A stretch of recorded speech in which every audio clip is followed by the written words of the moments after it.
Started in about 1 minute, so if I can have everybody please take their seats.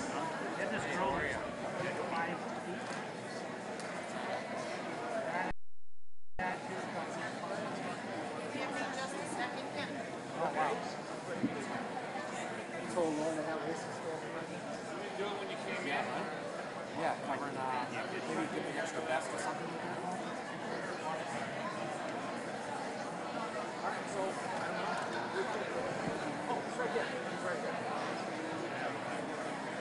As opposed to GIC? Get my good side. All right, where did Laura go? Yeah, right? Sit down with you and show you all the rates, okay? And so you just, I'm leaving tomorrow morning on vacation. So we're leaving to go to Portugal. We'll be back after Memorial Day.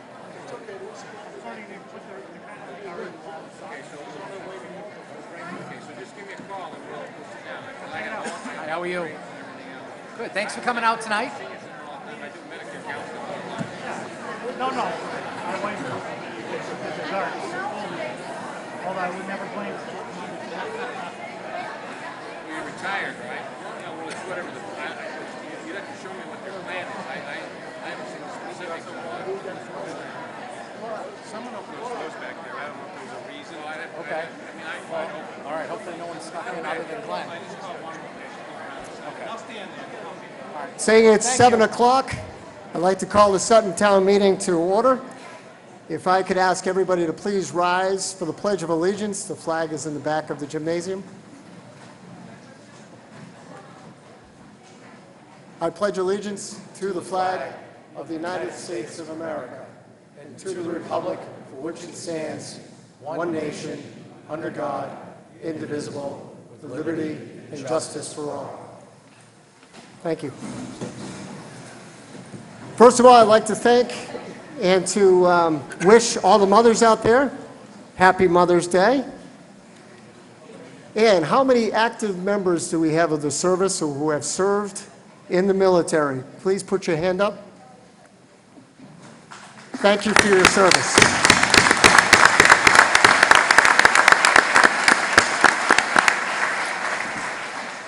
It has always been a long-standing tradition in Sutton to recognize those individuals who have passed and have served the town of Sutton faithfully. This year, we'd like to recognize Mike Chizzy. This year, the town is dedicating the annual town report to Michael A. Chizzy, who left us during fiscal year 2017.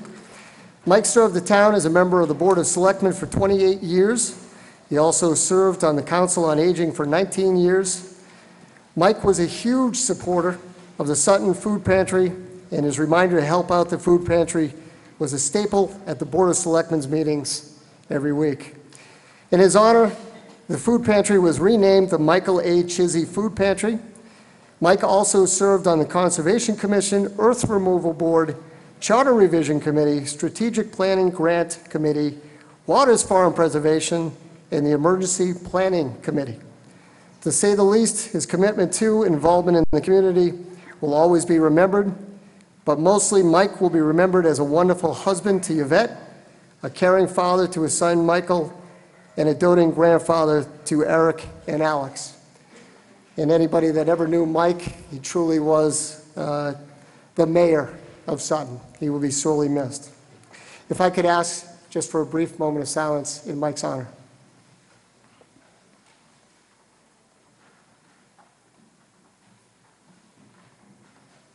Thank you. Before we start with the first article, we have a few ground rules, especially for those who have never attended a town meeting. Non-residents or non-voting members of the audience should be seated to my right. The first few is to my right. Given prior permission, some of these individuals will be granted to speak on an article given their role within the town. I want to make it clear that this meeting is for the voters, okay? So, if there's anybody else that wants to speak, I will let the voters have precedence over non-voting people here. I ask that anyone addressing an article for discussion to please go to the microphones that are situated right behind the first row of seats here. It's actually 1, 2, right here. Okay? Speak clearly into the microphone. Please state your name and your address, okay? Please speak directly into it. Even if you think everybody can hear you, you got to make sure you're at that microphone, okay? So please don't stand up in the back and think everybody else can hear you. As part of the proceedings, I need to appoint a deputy moderator in the event I get smart and run away. I'd like to appoint Mr. John Greenlaw to this position. All those in favor of John, please signify by saying aye. Aye. Lucky you, John. All those opposed? All right, it's its job another year. For the record, the town of Sutton has adopted Chapter 39, Section 15 of the general laws requiring a 2/3 vote by statute. The vote need not be counted unless the reported results of the vote are immediately questioned by 7 or more voters in attendance at this meeting. With your permission, I will limit debate on any article by an individual to 5 minutes during the discussion phase. All those in favor of this, please signify by saying aye. Aye. All those opposed? Thank you. We have appointed 7 tellers, if needed, to tally votes. The tellers have already been sworn in by the town clerk and will be used if we need a standing count. Now, my fellow Suttonians, I ask that we conduct ourselves with dignity and decorum during the entire process. As you can imagine, we are receiving added media coverage due to this meeting, and we will show surrounding areas the meaning of class, and that we can agree to disagree. And tomorrow, we can go to the Sutton site and we can see pretty birds and pretty sunsets. Okay? So remember, tomorrow comes after today. I will dispense with the reading of the warrant. The town clerk will note the return of the warrant was properly posted and properly returned. Thank you, Laura.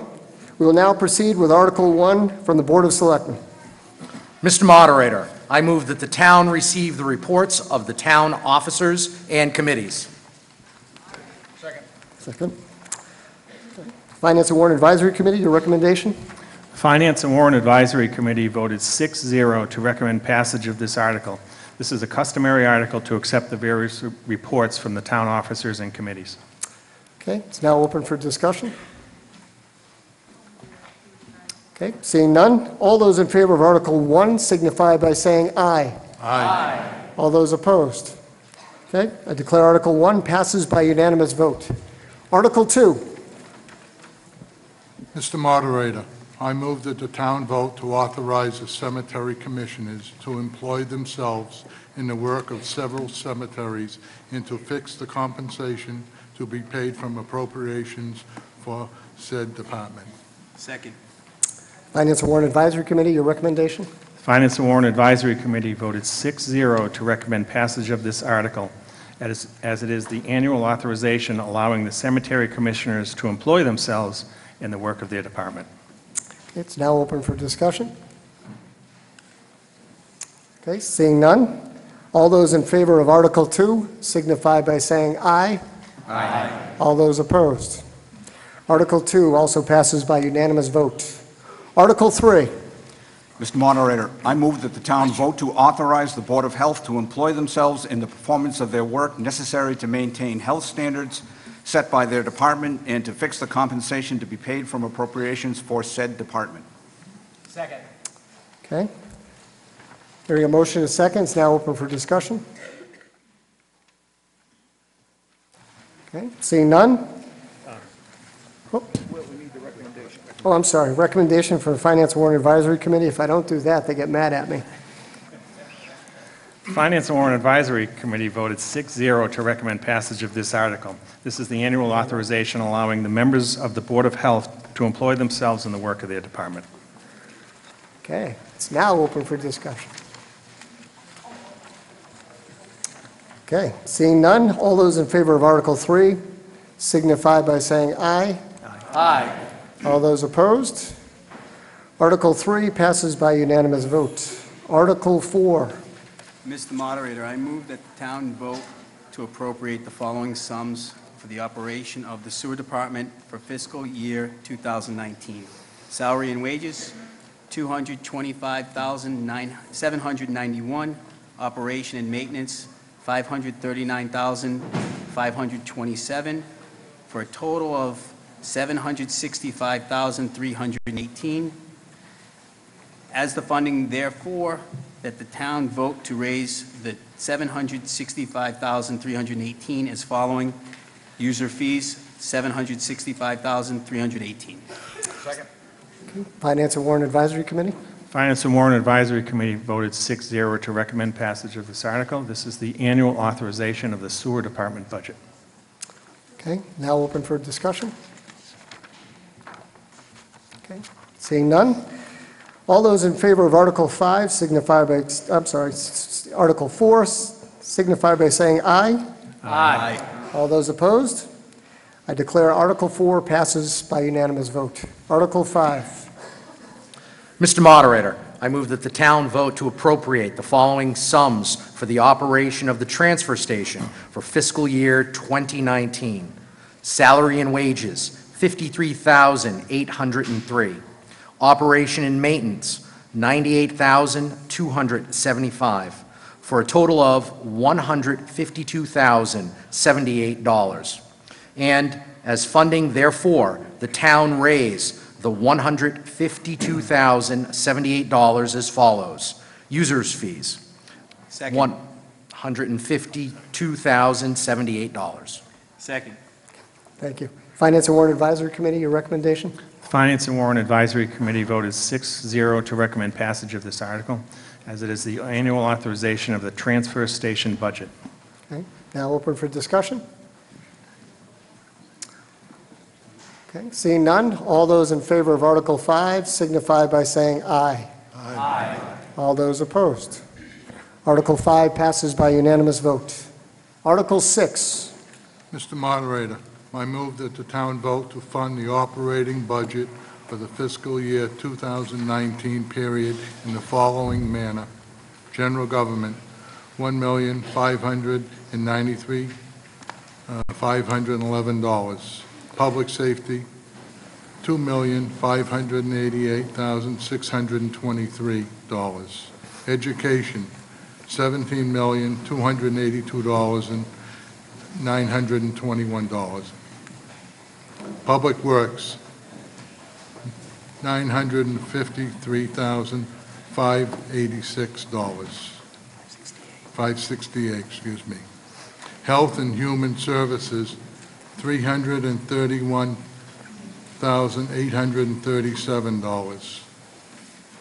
Recreation and Culture, $247,000, $247,960. Debt and interest, $3,929,059. Insurance, employee benefits, $4,853,807. Transfer to Capital Stabilization Fund, $623,241, for a total of $32,404,527. And for the article to be funded in the following manner: raise and appropriate the amount $31,958,207 from a transfer from free cash, then transfer from Capital Stabilization Fund $293,173, transfer from other reserves $41,408,000, transfer from Sewer Enterprise Fund for indirect cost $89,164, transfer from Transfer Station Enterprise for indirect cost $22,575, for the total of $32,404,527. Second. And this takes a two-thirds vote required. Okay, Second. thank you. Finance and Warrant Advisory Committee, your recommendation? Painful. The Finance and Warrant Advisory Committee voted 6-0 to recommend passage of this article. This is the annual authorization of the fiscal 2019 budget. The budget reflects a continued emphasis on financial sustainability without the use of free cash as a budgeted funding source. The committee notes that while the town's finances have been managed conservatively, there continue to be ongoing challenges with respect to minimal increases in state funding, while the town expenses continue to increase. Despite its unanimous vote to approve the fiscal 2019 budget, the committee had particular concerns with the assessment from the Blackstone Valley Regional Vocational Technical High School. BVT's operating budget has increased by approximately $1,077,000, or 4.74% in fiscal 2019. As a result of this increase, as well as an increase in the enrollment of Sutton students, the town's assessment increased by approximately $250,000. During the committee's public hearing, the following specific concerns were noted. In addition to contractual salary increases, BVT's personnel costs increased as a result of a new teaching position for expanded humanities electives, as well as additional administrative position. The committee noted the contrast between the expansion of BVT's offerings and additional administrative personnel with the town of Sutton's current budget challenges, as well as those of the other member towns. 2, the BVT budget continues to use excess and deficiency funds as a funding source for its operating budget. The committee feels that reliance on one-time funds as a funding source is not a budgeting best practice and can lead to a structural deficit. Number 3, BVT's OPEB, which stands for Other Post-Employment Benefits, liability has not been adequately addressed in the view of the committee. If not addressed, the OPEB liability will continue to grow and will create a significant future burden on the finances of the 13 member towns of the BVT school district. And number 4, the committee noted health insurance costs increased by approximately $409,000 in the fiscal 2019 BVT budget. It's now open for discussion.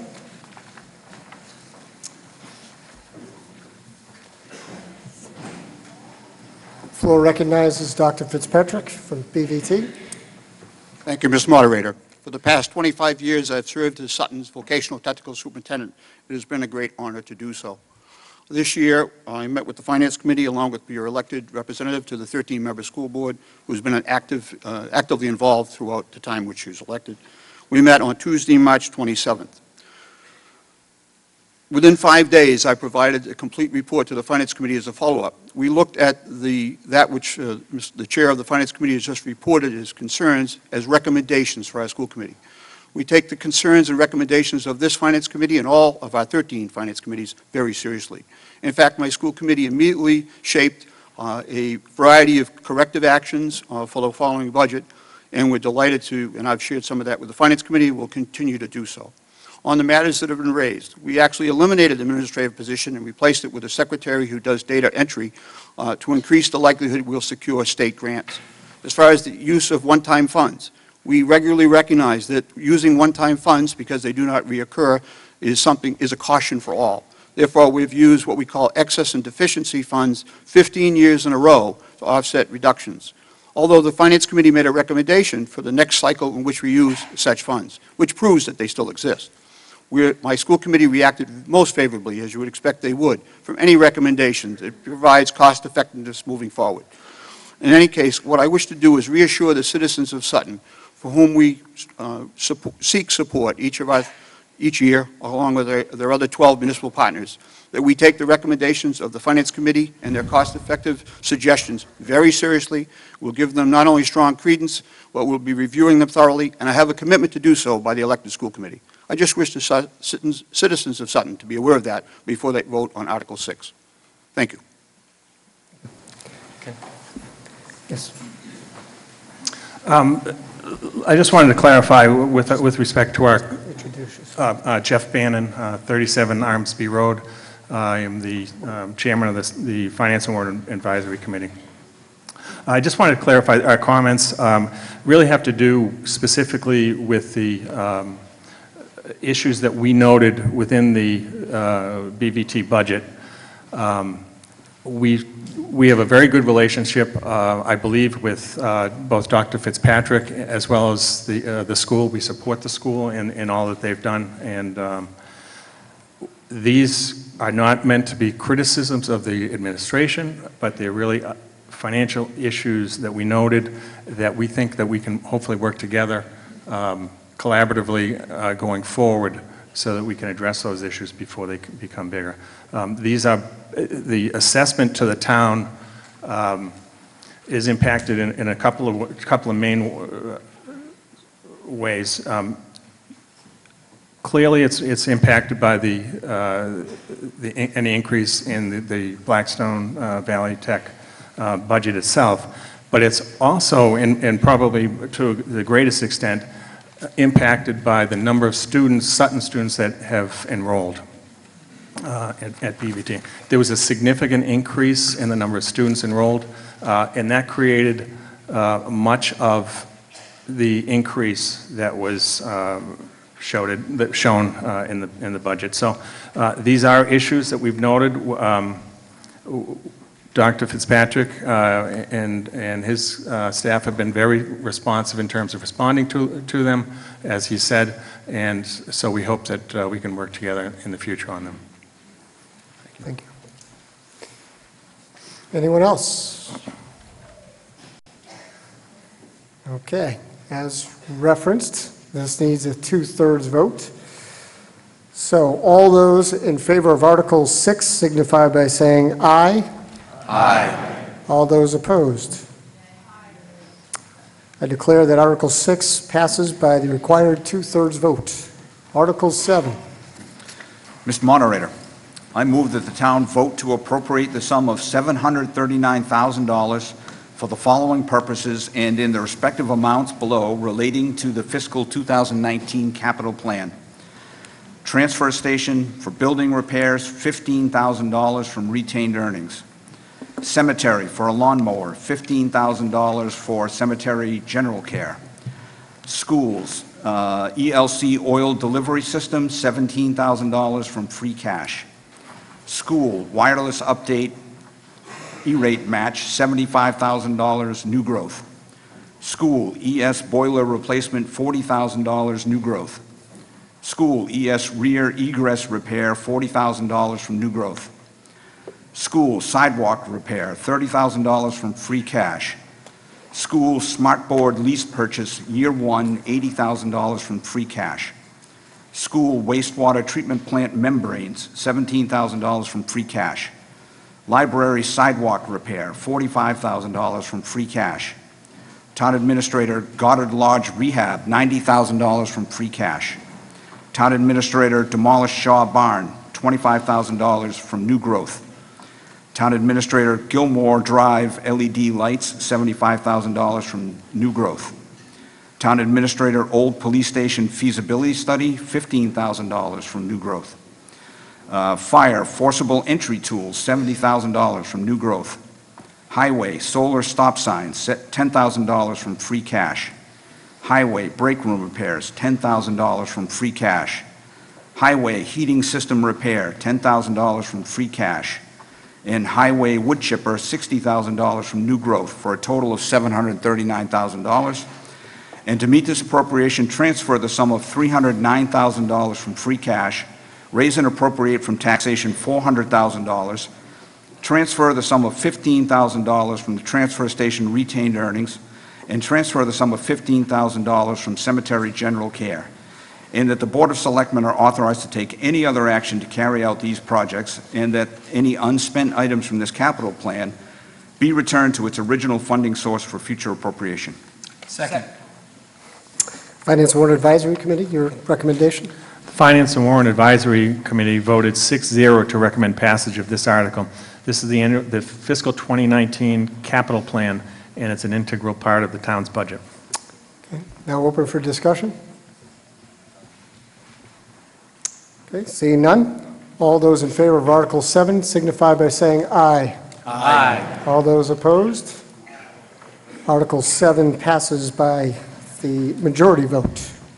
Article 8. Mr. Moderator, I move that the town vote to transfer the sum of $184,000 from free cash to fund the deficit of $184,000 in the fiscal 2018 snow and ice appropriation. Second. Finance and Warrant Advisory Committee. Finance and Warrant Advisory Committee voted 6-0 to recommend passage of this article. The article allows for the transfer of available funds to cover deficits that arose during the fiscal year with respect to snow and ice. Open for discussion. Seeing none, all those in favor of Article 8 signify by saying aye. Aye. All those opposed? Article 8 passes by unanimous vote. Article 9. Mr. Moderator, I move that the town vote to transfer the sum of $18.02 from account number 01491522100 to pay a prior year invoice as follows. Account 01491522100, amount $18.02, prior year invoice, National Grid. It requires a 4/5 vote. Finance and Warrant Advisory Committee. After much discussion, the Finance and Warrant Advisory Committee voted 6-0 to recommend passage of this article, as it provides for the payment of invoices received after the fiscal year close. This may be the easiest article you've ever had, but it's open for discussion. All right. Anybody know what 4/5 is? Let's make it unanimous. Seeing none, all those in favor of Article 9 signify by saying aye. Aye. All those opposed? All right, I declare Article 9 passed by unanimous vote. Article 10.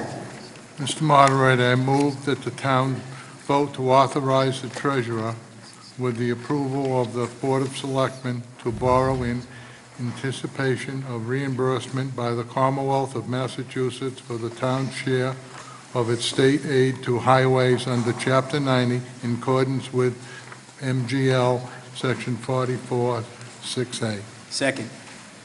Finance and Warrant Advisory Committee, your recommendation? Finance and Warrant Advisory Committee voted 6-0 to recommend passage of this article. Chapter 90 provides state aid for road and highway projects. This article allows the town to proceed with these expenditures while awaiting state reimbursement. Okay, now open for discussion.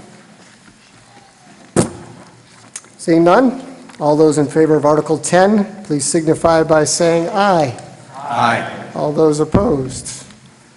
Article 10 passes by unanimous vote. Article 11. Mr. Moderator, I move that the town vote pursuant to General Law, Chapter 40, subsection 5B, to create a special purpose stabilization fund to be known as Roadway Improvement Stabilization Fund for the purpose of funding roadway repair and improvement projects, as well as for payment of debt service on such projects, and as funding, therefore, to raise and appropriate the sum of $300,000, provided, however, that the vote taken hereunder shall be expressly contingent upon approval of a Proposition 2.5 override question pursuant to Chapter 59, Section 21CG of the General Laws, and this requires a two-thirds vote. Second. Finance and Warrant Advisory Committee, your recommendation? The Finance and Warrant Advisory Committee voted 5-1 to recommend passage of this article. Overall, the committee felt that the passage of the article will provide a means for ongoing roadway improvements in a manner that, while increasing the overall tax assessment to town residents, will be accomplished at the lowest possible tax impact. Thank you. Now open for discussion. Hi, Heather Waterman, 15 Griggs Road. Just a question and clarification here, is that once the $300,000 has been reached, will the 2.5% roll off, or is this something we will be paying in perpetuity?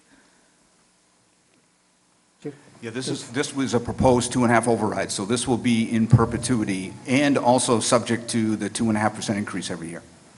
So if we vote for this now, then it's $75 per average taxpayer here in Sutton?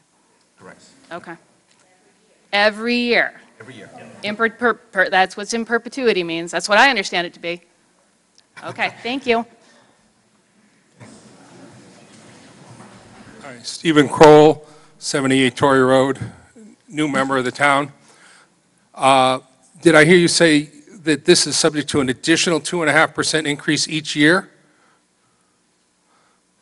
The answer is it's subject to that. It's subject to the Board of Selectmen's vote every year, but within that caveat, yes, it is. So I would say likely, yes, it's going to be, it's going to grow by 2.5% every So if year. it's 2.5% extra, assuming we vote this year, then next year it's 5%, and the year after it's 7%? I don't think the math. Or it's an works quite like that. existing, More or less. you have to approve the 2.5% override each year? We do. We have to approve it every year. Okay. Yeah. It sounded like you were talking about an increase to the increase. Thank you. Sorry about that. Anybody else?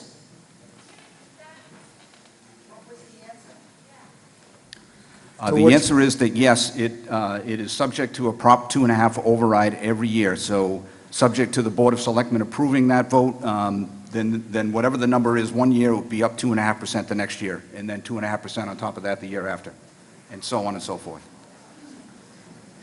Voted on by the town. No, once this, sorry about that. Once this is voted, then the 2.5% increase every year is only subject to a Board of Selectmen's vote. I do ask that if anybody has any particular questions, to please go to the microphone. I know it's difficult, but again, we need to make sure that everybody hears you. And also, we've got millions of people watching on TV who are interested in every word you say. Just wave at the camera, say hello. Yes, ma'am. Hi, Ruth Driscoll, Dudley Lane.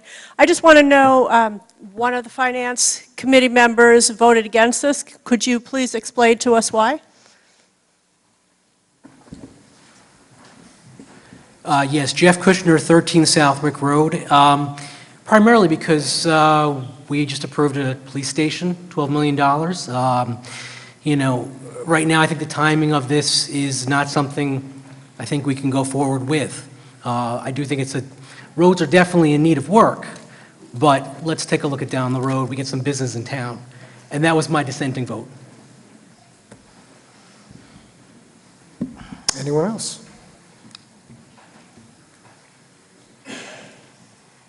Okay. Seeing no one else, all those in favor of Article 11, please signify by saying aye. Aye. All those opposed? I would say that it did not pass by the two-thirds required vote. Article 12. One thing I do ask, though, however, please don't yell louder than anybody next to you. It doesn't get you any more votes. It's obnoxious. Okay? Please. Article 12. Mr. Moderator, I move that the town vote to authorize the Board of Selectmen to petition the General Court for a special act to authorize the Board of Assessors to grant a property tax abatement for active-duty military personnel as printed in the warrant, provided, however, that the General Court may make clerical or editorial changes form only to the bill, unless the Board of Selectmen approve amendments to the bill before enactment by the General Court, and provided further that the Board of Selectmen is hereby authorized to approve amendments which shall be within the scope of the general public objectives of this petition. Second. Finance and Warrant Advisory Committee, your recommendation? The Finance and Warrant Advisory Committee voted 6-0 to recommend passage of this article as a means to support the town's active-duty military personnel. Okay, now open for discussion. Seeing none, all those in favor of Article 12 signify by saying aye. Aye. All those opposed? Article 12 passes by majority vote. Article 13. Mr. Moderator, I move that the town vote to transfer $100,000 from free cash to the General Stabilization Fund. Finance and Warrant Advisory Committee, your recommendation? The Finance and Warrant Advisory Committee voted 6-0 to recommend passage of this article and feels that the transfer is a prudent use of free cash. Okay, now open for discussion. Seeing none, all those in favor of Article 13, please signify by saying aye. Aye. All those opposed? Article 13 passes by majority vote. Article 14. Sewer Commissioner?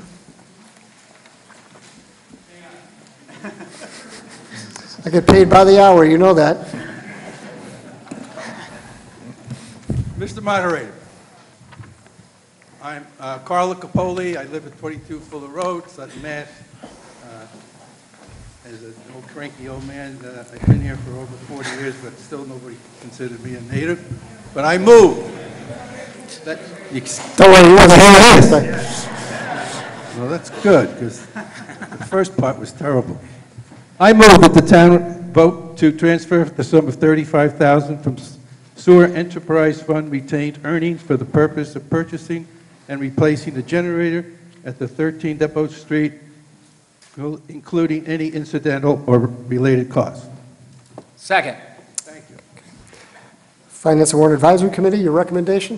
Finance and Warrant Advisory Committee voted 6-0 to recommend passage of this article. Now open for discussion. Okay. Seeing none, all those in favor of Article 14 signify by saying aye. Aye. Aye. All those opposed? Article 14 passes by majority vote. Article 15. I move that the town vote to amend the zoning bylaw, Section 6P, Registered Medical Marijuana Dispensary, as printed in the warrant, except that Section 3 of said Section 6P, entitled Prohibited Uses, shall read as follows. Marijuana retailers, comma, and any other marijuana establishment allowing on-site consumption of marijuana products, comma, are prohibited within all zoning districts of the town of Sutton. And further, to amend the zoning map of the town of Sutton to rename and redesignate the overlay zoning district presently entitled Medical Marijuana Overlay District and depicted on the MMOD map as the Marijuana Business Overlay District depicted on the MBOD map. All of said amendments being made for the purpose of prohibiting retail sales and on-site consumption of non-medical marijuana, but allowing all other types of non-medical marijuana establishments and establishments regulations for these uses. Second. Finance and Warrant Advisory Committee, your recommendation? The Finance and Warrant Advisory Committee voted 6-0 to recommend passage of this article. The committee concurred with the Planning Board's recommendation to prohibit marijuana retail establishments and establishments that include on-site consumption of marijuana, but allow all other types of recreational marijuana uses. Planning Board, the results of your hearing? We had a hearing and we recommend that the town meeting vote to approve this article 5-0-0. Okay, so before we open it up to discussion, I know there was a lot of confusion last year in what all of this means. So what I'm going to ask is for Jen Hagar, our town planner, to briefly explain what you are voting on. Okay, so there is no doubt as to which way you're voting, yes or no. Okay, Jen? All right, I'm just going to start by reading the planning board commentary that went with that vote. The commentary of the board was, the board has recommended this article as one of two options they feel the town should choose between and enact. The majority of the board prefers this option, 3-1. If you vote yes or in favor of this article, you are voting to prohibit retail and on-site consumption establishments and allow all other types of recreational marijuana use. That would be cultivation, production, testing, delivery, and research within the Marijuana Business Overlay District. This article requires a 2/3 vote of those present and voting to pass and be approved. Article 16/17 is a second option. One of these two options must pass, or the town will be left with no regulation of recreational marijuana, and these uses will be able to locate wherever similar uses are allowed. All right, so that was the planning board's commentary. Now I'm going to go into a brief explanation of what we're talking about tonight. I'm going to be referring to page 29, 30, 31, and 32 of your handout. So if you could please go to page 29.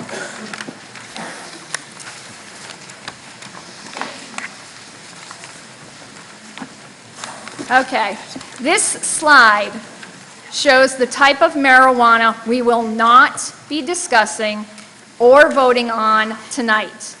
This includes personal growing and use of marijuana, which could not be regulated locally, and medical marijuana, which has been previously addressed by Sutton voters through the enactment of a medical marijuana overlay district and related regulations.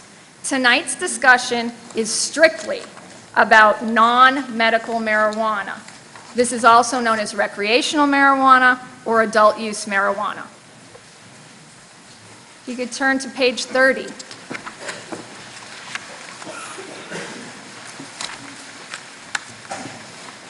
This slide shows the various types of non-medical marijuana establishments. Understanding that there are 7 use types will help you as we discuss the choices that need to be made tonight. Those use types include marijuana cultivators, also known as growers, product manufacturers, research facilities, testing laboratories, transporters, social consumption facilities, which is otherwise known as a marijuana cafe. Think of a coffee shop, but for marijuana. Marijuana retailers, and those are, of course, stores, retail stores that would sell marijuana, or establishments that sell marijuana for delivery only. So keep those in these use categories, these 7, in mind as we go to the next and most important slide. Page 31.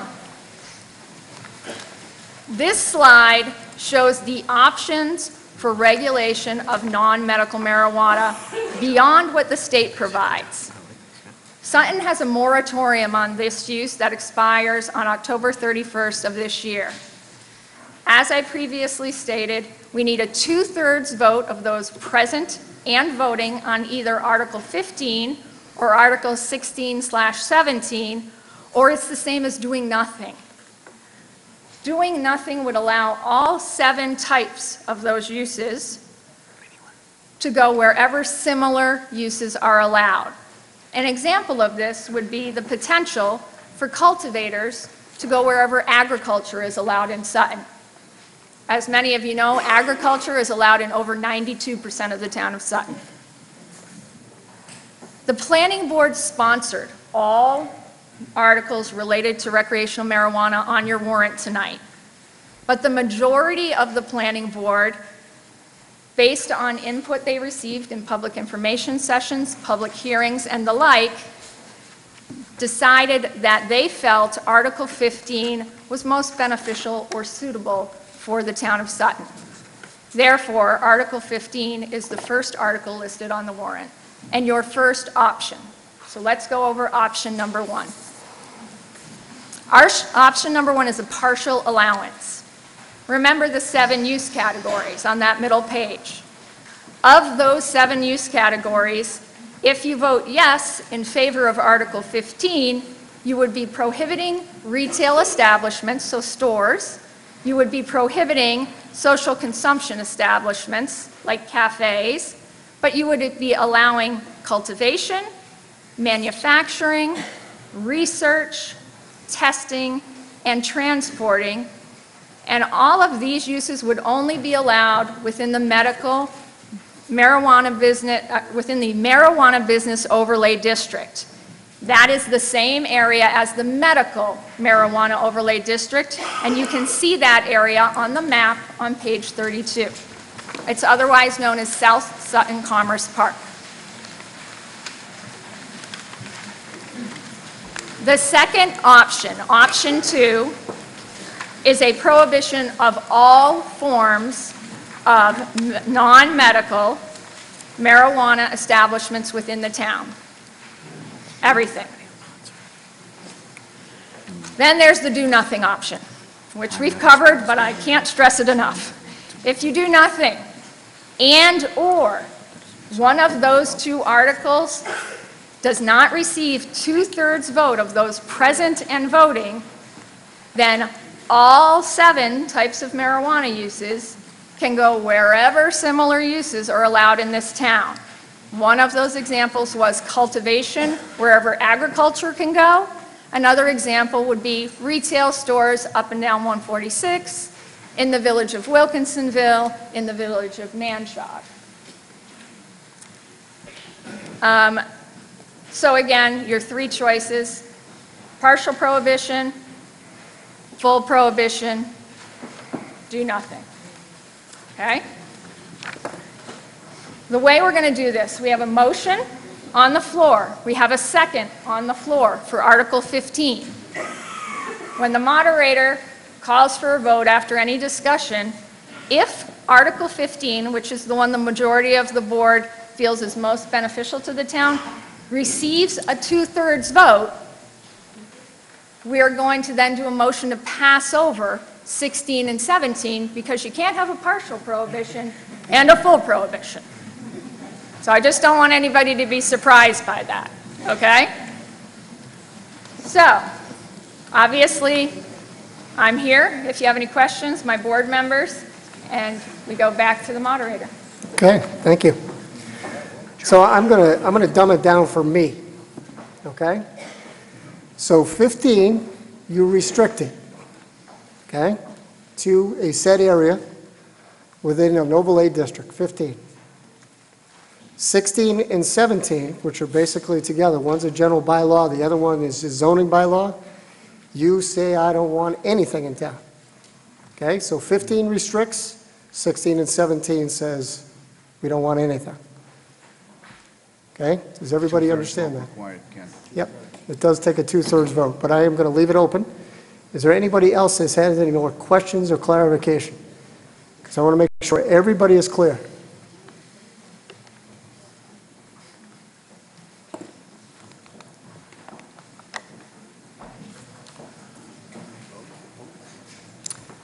Ted Beauvais, 34 Armsby Road.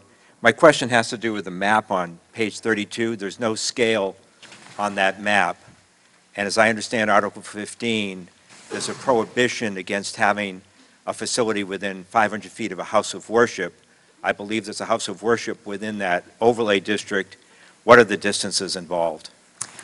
The map you're looking at on page 32 is an industrial park of about 114 acres. That roadway is probably about 1.5 miles, 2 miles long. One of the due diligence things the planning department has to do is to determine that separation that you're talking about, 500 feet from a house of worship and another list of uses that are within state law, are met, and that you could actually place a business in the area you designate. Otherwise, you're just paying lip service and it's overruled by the Attorney General's office. So within South Sutton Commerce Park, there is one 37-acre completely vacant parcel that is outside the 500 feet from the house of worship. And there's also at least one, if not two, buildings with leasable space in that park outside of the 500-foot limitation from the house of worship. Thank you. You're welcome. Thank you. Mr. Gramsdorff. So Chris Gramsdorff, 67 Barnett Road. Jen, can you explain with the cultivation, if you're saying 92% of Sutton, if cultivation was allowed, does it look like a scene from Cheech and Chong movie and just huge fields of marijuana? Or does cultivation, in fact, all have to be carried out inside a contained facility which doesn't look any different than any other warehouse building? Okay. No Cheech and Chong. If you look at the provisions of the currently drafted marijuana regulations, cultivation has to be within a secure facility. So greenhouses are included, but they have to be the most secure greenhouses you've ever seen. Most of these facilities that already exist around the state for medical marijuana would look identical to recreational marijuana cultivation, just different strains, and they are typical industrial buildings to date. Thank you. You're welcome. Anyone else?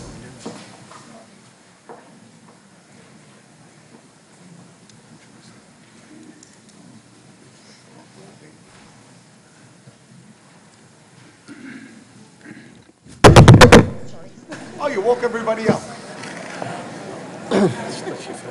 I don't know what you're going to do for an encore now. Hi. Carla Stem, 190 Central Turnpike, Sutton. And has the town analyzed the tax benefits as following one route as opposed to the other, as to what kind of income could be generated for our tax base? Does anybody answer that? Jen? I don't have a crystal ball. I can just give you statistics to date. Obviously, full prohibition generates nothing but the existing real estate revenues that are on these otherwise industrial sites. A cultivation facility usually includes manufacturing as well. And a cultivation facility, the ones we have around the state now, obviously, are only for medical cultivation. I can give you just a few examples of a few that are out there. Every time one of these facilities comes to the town and asks to be permitted, part of the process is negotiating a host community agreement with the Board of Selectmen. The host community agreement can net no more than 3% of the sales or product in a structure, and under current law, it needs to have a rational nexus, a direct relationship to some degree to the effects the facility has on your community.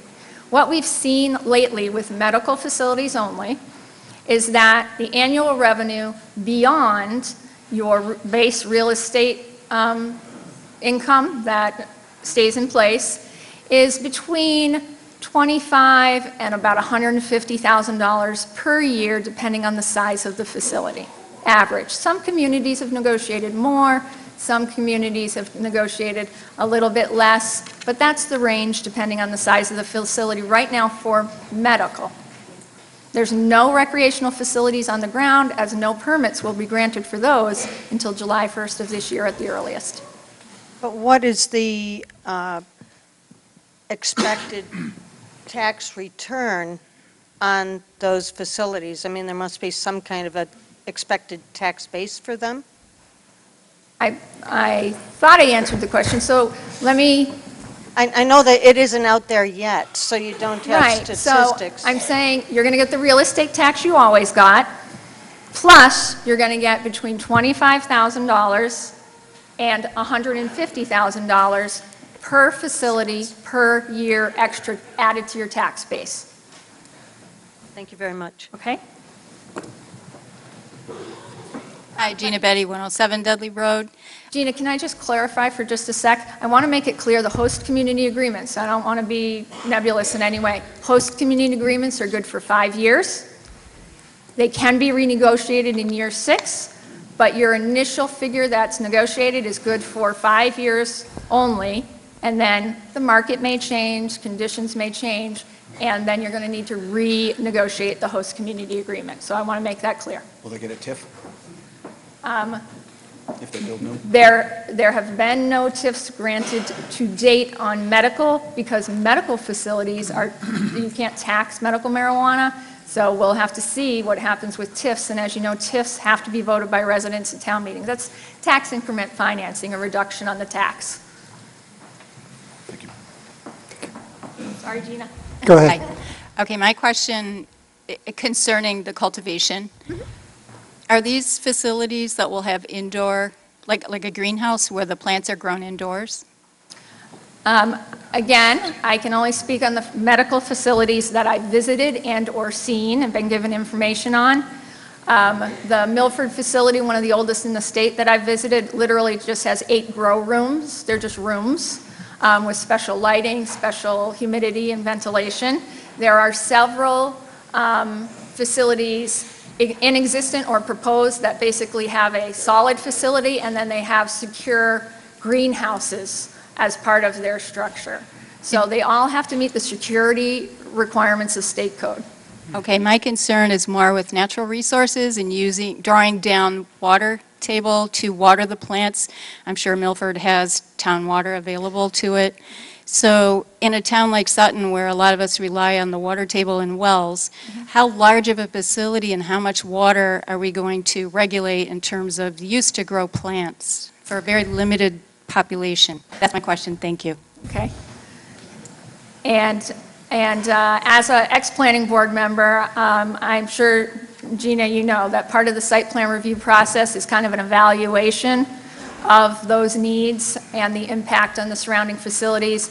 Many facilities are now striving to get credit as more sustainable facilities by recirculating and purifying and recirculating their water. But those things would all be reviewed through the site plan review process to make sure, in fact, we're not having a negative impact if there's a sunk well and/or expending precious public water resources if that is necessary.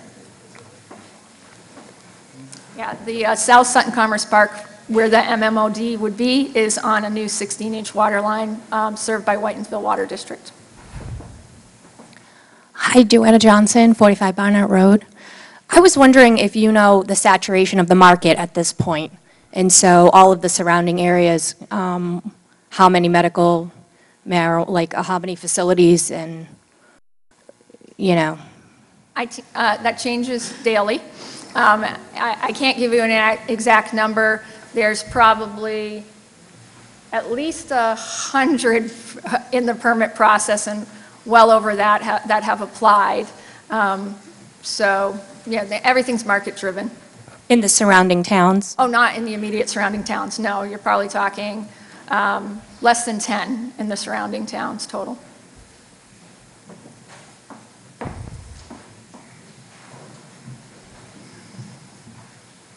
Would it make more sense to vote on Article 16 first, so that if it doesn't pass, that there will be a larger portion of people voting for Article 15?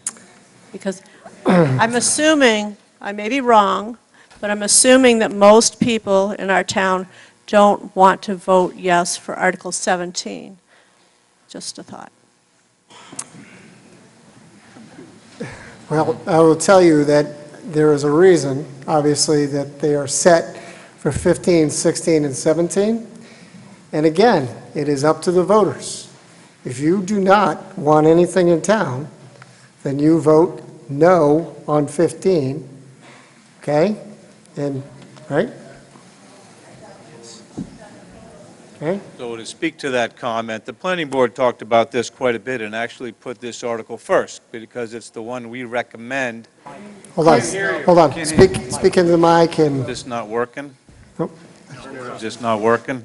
Just closer. So principally, the planning board put this one first, just for this discussion reason. We think this is the way to go. The planning board has been working for many decades. Whether you can tell it or not, the town and the things that are being put in town are the result of zoning. Without zoning, we don't get the control. Things like water concerns and wastewater concerns are valid because this type of facility uses water and could be placed anywhere in town if there is no zoning. So we consider that this is the best approach. This is why the articles are in this order. Thank you. Sarah Guzzi, 228 Boston Road. I was just wondering, right now we have a medical marijuana overlay district. So if neither one of these things passes, then we're, it's free for all. Why can't we have a recreational marijuana overlay district in the same place, and then if neither one passes, the only place it can go is the same place? That's what we're voting for. That's what 15 is. But 15 people then have to vote to approve certain, if there are people that don't want anything, their only option is to vote and hope that everything gets prohibited. So why can't, if you've linked it to the one that has partial use, but if we totally ban marijuana, or say the vote doesn't pass and we're stuck, there should be like maybe another article making a medical or a recreational overlay district? You can't create a district for a use you're not allowing, or they, am I, okay. Zoning expert, town council. I am town council. I don't know about zoning expert, but you'll have to do for tonight. The purpose of this article is to create an overlay district where one exists right now. That overlay district will contain both recreational and medical marijuana. If you vote this article down, the overlay district for medical will stay in place. and you will have no district for recreational marijuana.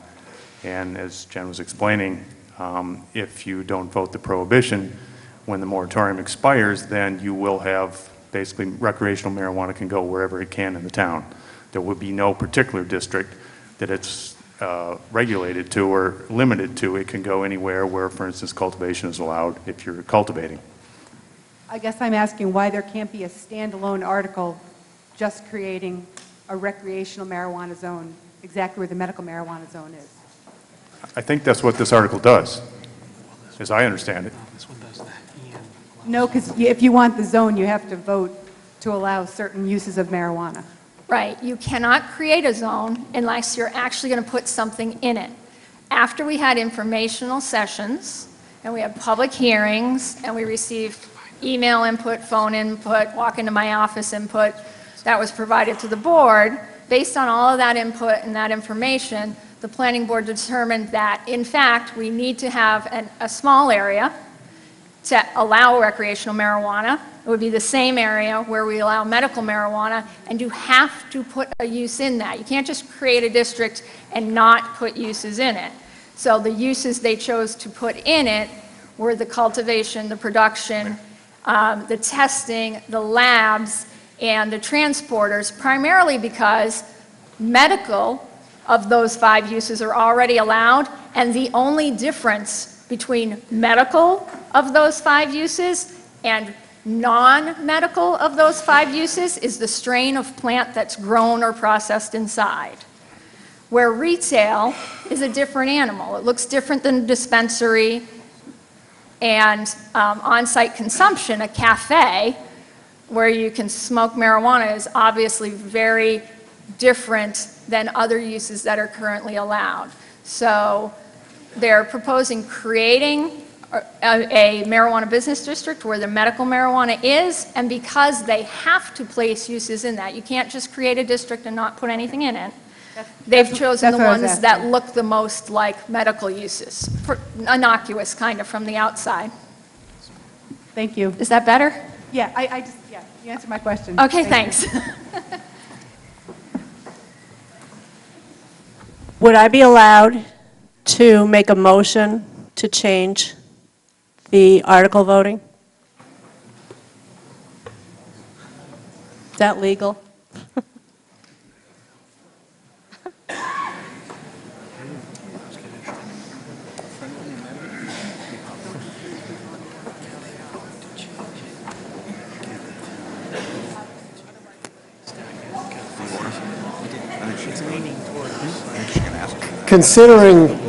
Considering how far we are into this particular process on Article 15, we are going to keep the articles set in the way they are. 15, 16, and 17 will stand the way they are. We don't need to confuse it anymore. Yes? Linda Burnett, Menden Road. I have a couple questions. You said it was 114 acres for this industrial park for the medical marijuana. Can't hear you. Closer. Get right close to it like you're lip syncing. All right, you said, can you hear me Much now? better. All right, you had 114 acres set aside for this medical marijuana facility. Is there any way, why did you come up with the 114 acres? Why not like 30 acres and slowly expand when people start getting used to it, if it's voted in? That's one question. So do you want to answer that, or do you want me to just give you all the questions? Well, unfortunately, I can't answer that question. Okay. But I'm going to ask Jen to answer that question.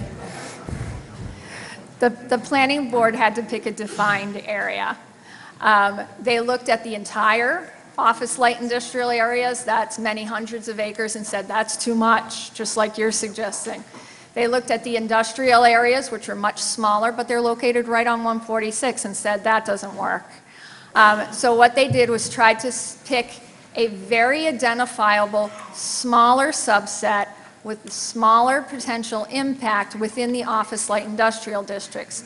As I alluded to on an earlier response, the entire industrial park is 114 acres, but with a place of worship in the middle of it, you rule out anything 500 feet away from that. So you leave functionally about one 37-acre undeveloped parcel and a small amount of available lease space. So you have a very small potential exposure there. Okay. Baby steps. The next question is, when you're saying medical research facilities and stuff like this, is there any loopholes, either the federal government or state government, where we can't tax them, so we are not getting any benefits from them being a company of producing something? I don't know law, the lawyer. Hello.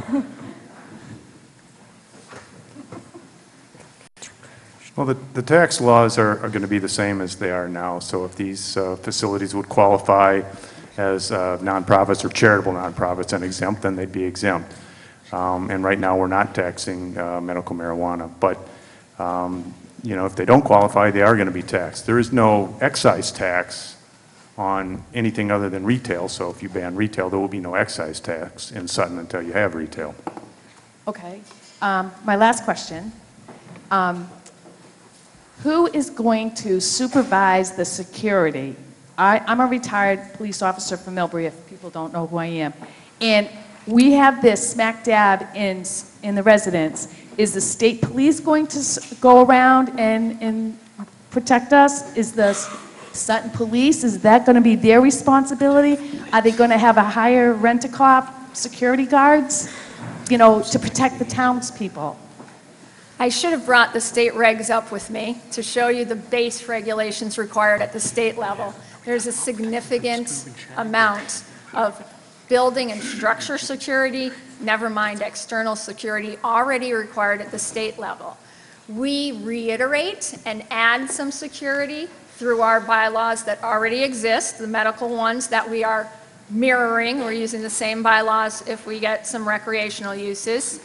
And then there are regular inspections on medical by the Department of Public Health and related branches of state government, including security-related branches, as well as the Cannabis Control Commission for recreational uses and their related policing powers. So there is significant oversight for security. Our police chief actually reached out to multiple towns who have cultivation facilities, and what he received back for input was that none of the ones he reached out to have had any issues to date at all. All right, so we don't have to look about hiring more cops in the near future just for this one huge area? No. Mr. Moderator, I rise to a point of clarification. Excuse me? I rise to a point of clarification, which I believe... Sure. Can you introduce yourself first? Sure, I will, yeah. Jeff Cole, 96 State Lots. Can you explain to me what procedural rules allow you to prohibit an amendment from the floor on any article? And not that I'm encouraging amendments on such a complex issue, but I'd like to understand what the procedural rules are that allows the prohibiting of an amendment from the floor. So the town of Sutton goes by the town meeting time, not the Roberts rules. I think people get confused with the two. So the moderator really holds that type of power to say whether articles are going to be read in the manner they are or to vote differently. So I'll give you this book out. It's a great read. No, it really is. I think it's at the library. I wasn't questioning your decision. I Nope. didn't read it in detail. I never have. I just wanted to make sure that I was clear and everyone else here was also clear. It's required reading. Thank you. Mrs. Coulter. Hi, my name's Dale Coulter. I live on Boston Road. This is for Jen. In the overlay district, it looks like the first article is all for medical marijuana uses, as opposed to the marijuana cafes.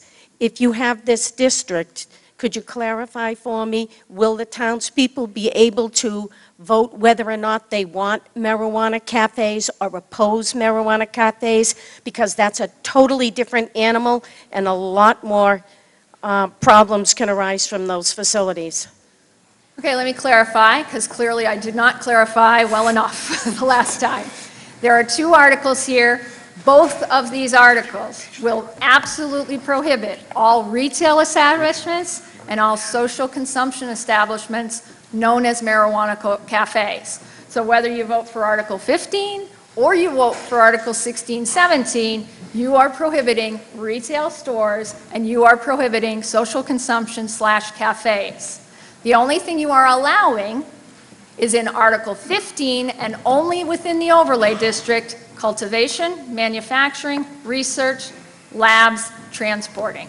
So the planning board, again, through the input they received, said this town does not want retail, period.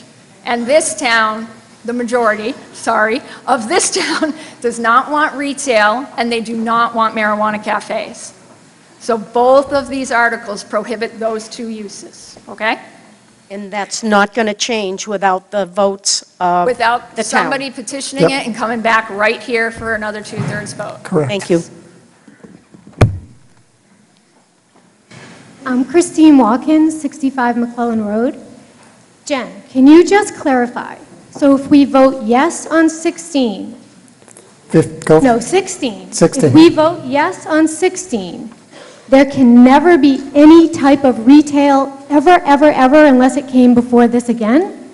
Or is that for 5 years? There can be nothing, no transporting, no cultivating, no nothing retail at all. If you vote yes, let me confuse it even farther. No, okay, on 16 or 15, if you vote yes on any of these articles, No, you're no, no, no. prohibiting retail. If I don't want anything, I If don't you don't want them want growing anything at all, retail, if I you didn't don't- want them transporting retail, if I didn't want any type of retail at all in the town forever, would that be 16 as a yes? So only medical would remain in the overlay, and there could never be anything associated with Okay. retail in the overlay. I don't want to confuse terms. Per slide 30, there are 7 different use types. Only one of those is retail. Okay? Do you mean to say recreational instead of retail? Is that what you were saying? Who said that? So Yes. instead of recreational, we're Yes. using the term non-medical. It's the same thing. Non-medical, recreational, adult use, those are all the same thing. Because motions contain the word non-medical, that's what we'll use, okay? Okay. So non-medical, that second article, Article 16/17, those articles prohibit all types, everything in zoning or articles is for the time being. The only way that changes is if there's a citizen's petition or the planning board or another town body changes their mind for some reason and says, you know what, we need to look at this again, which happens all the time. You see rezonings, expansion and detraction of zones, adding and subtracting of uses. A zoning bylaw isn't meant to be cast in stone the day you adopt it, in this case in February of 1955. It's meant to evolve over time. But that change would have to be voted on. Excuse me? But But that it would change have would to have go to be through the voted on. same process we are doing right now.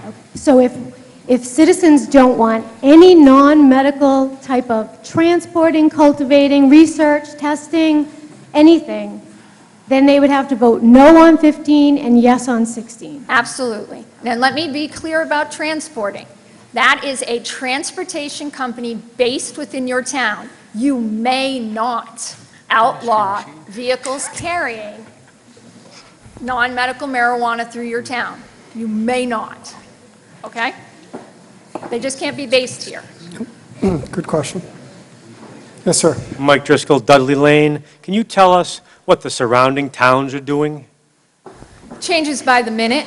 It does. I mean, and I think if you've been watching the papers in the last 2 weeks, Grafton allows all types of non-medical uses, just in a variety of districts. Millbury allows all types in a variety of districts. You have a few communities, and I can't name them off the top of my head, that have full prohibitions, but the majority of the communities directly around us allow kind of what we're doing here, either a selection of selected uses or all uses just in specific locations that the voters have handpicked. Thank you. Yes, sir. Steve Olson, Overlook Drive. Can you tell us who owns the properties that are available for? The question is who owns the property? The vacant property at the end of Gilmore Drive is owned by, last I knew, NAI Norwood. It's a development company. And the vacant spaces earlier in the park are in the, actually, I don't know if CarQuest still has, the old CarQuest building still has lease area, or only if the Bay State moving building has lease space available. Yeah, there's no lease space in the Okay, so Cactus no area. lease space available left in what used to be CarQuest and is Source International, but the Bay State moving building, which is part Koopman, part a different, that has some lease space available. It's owned by S&M Realty, Inc., Melanie and Scott Edwards. Hello. Hello. I'm Karen Fayola. I live at 55 Blackie Dam Road. And this partial allowance, basically, this is allowing to have them grow marijuana, whether it's for medical or recreational. Is that correct? Medical is already allowed. You may not prohibit it. Sutton voters already decided, because you can't prohibit it, in Sutton you can only allow it within that overlay district. Okay, so the town So of this Sutton... would add recreational, or I should say non-medical. It would Right. So it could be either or. And the town of Sutton has designated that Gilmore Drive area, 37 acres, correct? Yeah, I mean, it's a total of 114, but functionally right now, about 37 acres and some lease space is available. Okay, Articles 16 and 17, it says prohibit all types of recreational adult use marijuana establishments. What about, does that include also cultivation? Everything. Everything. Everything. All 7 of those you see listed on your second slide. Okay. None of those. You would allow absolutely no non-medical marijuana in the town. Okay, last question. The taxes that you talked about, how some of these facilities are not-for-profit, so they escape paying taxes to the town. How many of those, what percentage did you find of those? First off, there's no non-medical establishments in the state of Massachusetts to date. They don't even start permitting those until at least the 1st of July of this year. As you might guess, many medicinal marijuana facilities have filed for and qualified as a nonprofit status, and therefore they're not taxed. They would have to go to the state, the Department of Revenue, and try to say a retail recreational facility, a non-medical, would have to make the argument at the state level that they are somehow a nonprofit. Certainly a higher bar, but if they do, then they are tax-free as well. I do not believe that exempts them from the requirement to negotiate a host community agreement, which the host community agreement is not a tax. It is an agreement the selectmen negotiate above and beyond real estate taxes that, as I said, right now is averaging between $25,000 and $150,000 per year. So basically, we could get a facility here that is tax exempt. It would be real estate tax exempt. It would not be exempt from the required host community agreement, which could net, no guarantees, between $25,000 and $150,000 per year. And that's not impacted But if they by get a this vote. nonprofit status? Excuse me? But Even if they're a nonprofit status, they Right. do So not we get could- out of the We could allow requirement. this to come in, and it could be a nonprofit organization, and we don't get the full tax benefit. You wouldn't get the existing real estate tax. Right. You would get the host community agreement amounts. Okay, thank you. You bet. Mr. Moderator, Mr. Licapoli. can everybody hear me? I move the question.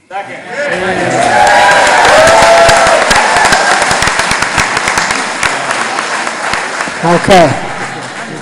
So for all those that are new to the town meeting, what Mr. Licapoli has just proposed is we actually vote on the question. So, all those in favor of Article 15 signify by saying aye. Aye. All those opposed? I declare Article 15 passes by the 2/3 required vote.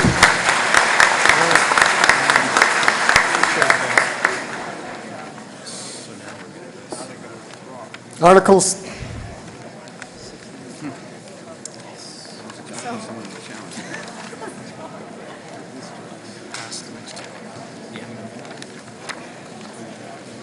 Mr.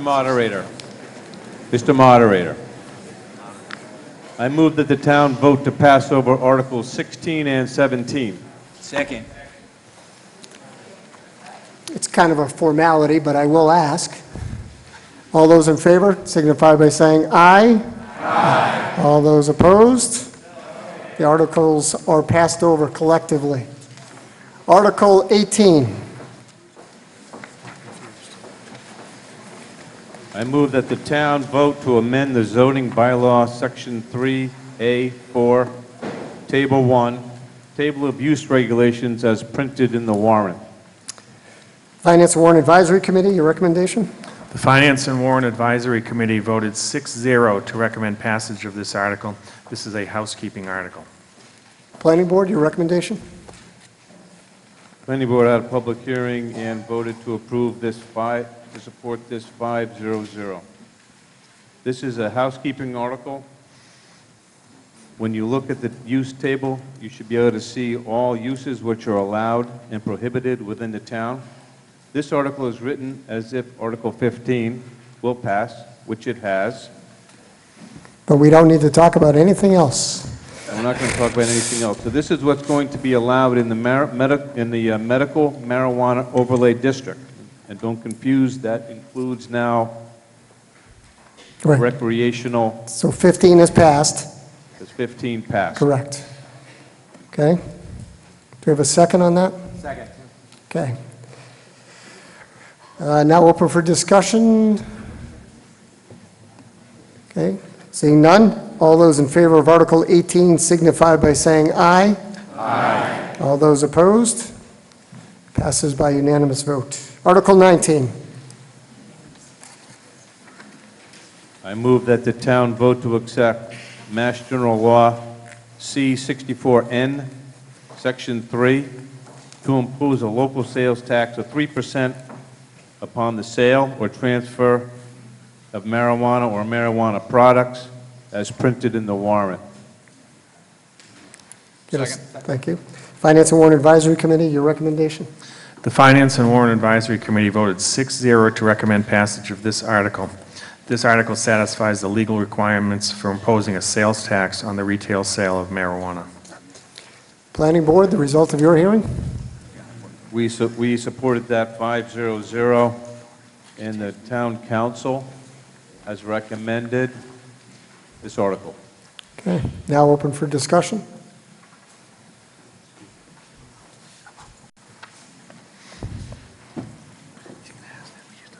Brian Hurst, 7 Sunrise Drive. I guess I'm a little confused. I thought he used the term retail, which I thought we just excluded, so why is this required?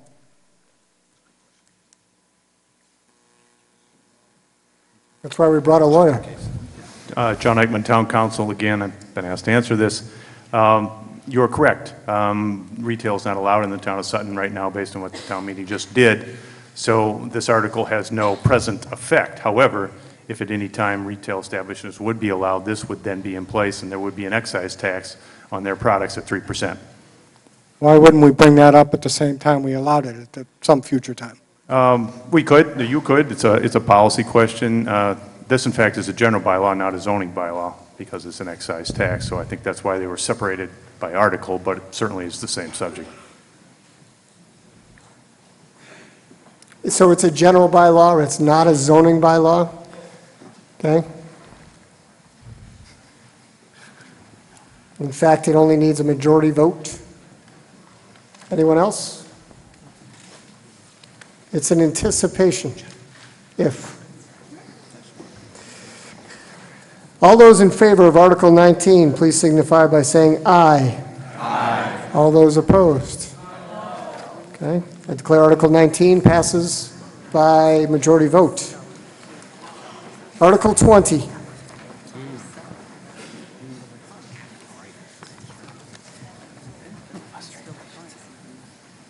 Mr. Moderator, I move that the town vote to amend the zoning bylaw Section 3.A.4, Table 1, Table of Use Regulations as printed in the warrant.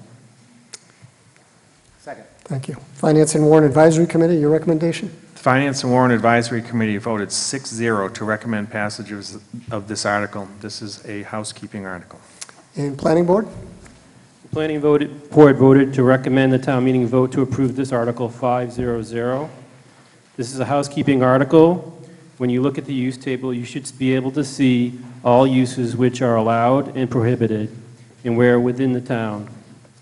As of last year, large-scale solar systems may be also located within solar photovoltaic overlay district SPOD areas selected by voters. Okay, now open for discussion. Yes, ma'am. Gina Betty, 107 Dudley Road. 250 kilowatts plus. First of all, that's industrial sized, and then plus. The sky's the limit there, no pun intended. But why would we allow this if we're going to put this SBOD, the next several articles, down the pike into rural residential area? Want me to take that one, John, or are you going to give it a try? Yes, so this is for an existing SPOD that exists today on, off of Purgatory Road and 146. So this is an existing SPOD that was voted last fall in last fall's town meeting. So this is just a housekeeping article so that it's displayed correctly in the use table. So this does not have to do with the SPODs that are coming up in the next couple articles. This is for an existing SPOD that exists today. Okay. It exists, as I said, right off of 146, just before Purgatory Road on the northbound side of 146. Any other questions? Okay, all those in favor of Article 20, please signify by saying aye. Aye. All those opposed? Passes by the 2/3 vote required. Article 21. Mr. Moderator, I move that the town vote to amend the zoning bylaw, Section 3.b.3, Table 2, footnotes number 3, as printed in the warrant. Finance and Warrant Advisory Committee, your recommendation? Finance and Warrant Advisory Committee voted 6-0 to recommend passage of this article. The committee concurred with the Planning Board's recommendation on this article. And Planning Board? The Planning Board voted to recommend the town meeting vote to approve this Article 500. Assessor Robert Nunemarker asked that the board to enact this regulation as the assessors have had numerous issues with structures being built on town lines causing significant valuation and taxation issues. Okay, now open for discussion.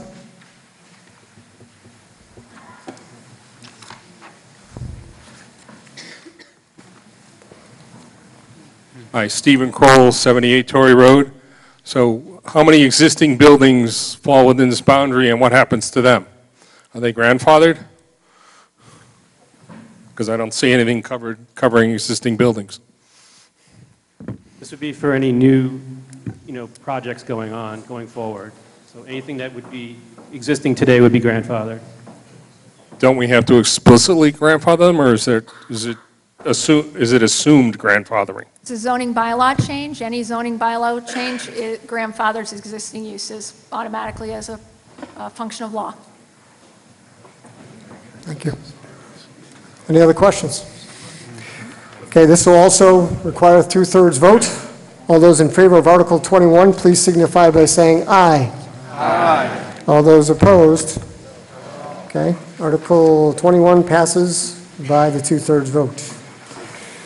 Article 22, citizens petition.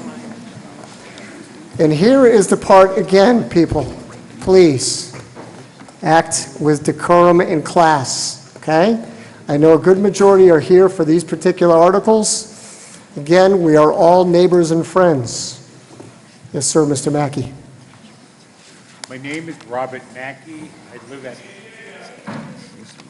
You got to speak right into it. My name is Robert Mackey. We're going to have to put it in the budget next year. You hear? Go ahead, sorry. My name is Robert Mackey. I live at 15 DeWitt Road. Mr. Moderator, I move that the town vote to amend the zoning map and bylaw, Section 5F, to add a 49.5 acre portion of 15 DeWitt Road, map 15, parcel 97, to the solar photovoltaic overlay district as shown in attachment A of the town meeting packet. Thank you. Finance and Advisory Committee? The Finance and Warrant Advisory Committee voted 3-3, with 3 in favor and 3 against, recommending passage of this article. Members of the committee voting to recommend passage of the article generally noted the additional revenue for the town as the primary benefit to its passage. Members of the committee who voted against the passage of the article in general believe that there would be a detrimental impact on the surrounding area. Planning Board? The planning board voted 4-1-0 to recommend that the town meeting approve the article, but only the portion of this parcel necessary to support up to 5 megawatts AC of solar panels. The majority of the board felt that this proposed installation could be of benefit to the town without being detriment to the surrounding area. The dissenting member felt installations over 250 kilowatt are industrial in size and nature and do not belong in the rural residential district.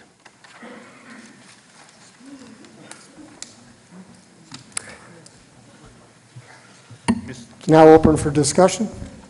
Mr. Moderator, I'd like to begin discussion with a brief statement. Sure.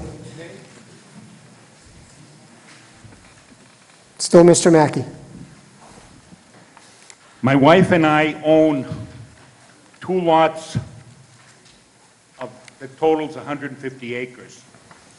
We use a portion of it for the Star of the East Christmas tree farm. I have designated a specific area on my property that is ideal for a solar project. A large portion of the area has already been cleared and is mostly ledge, which is very close to the surface. I tried growing Christmas trees on it with very poor results. The area is a minimum of hundreds of feet away, and in some cases, more than 1,000 feet from any abutters, and it will not be visible. Location of the project will not in any way impact my Christmas tree farming activity. Solar is an ideal passive use of my property. Solar is safe. I am a retired electrical contractor and engineer with many years of experience, and I am very comfortable having this project on my property. There are no moving parts. There will not be any noise or other nuances from this use. Solar is an interim use. Once the lease expires, the solar system will be removed and the land will be restored. This is not like a residential or a commercial development where the land is committed to the use in perpetuity. My property will be left in better condition after the solar project is removed. Grass planted beneath and around the panels will remain and will continue to grow and prosper and increase the soil depth. Storm water controls are required by Mass DEP that will significantly improve stormwater management on my property.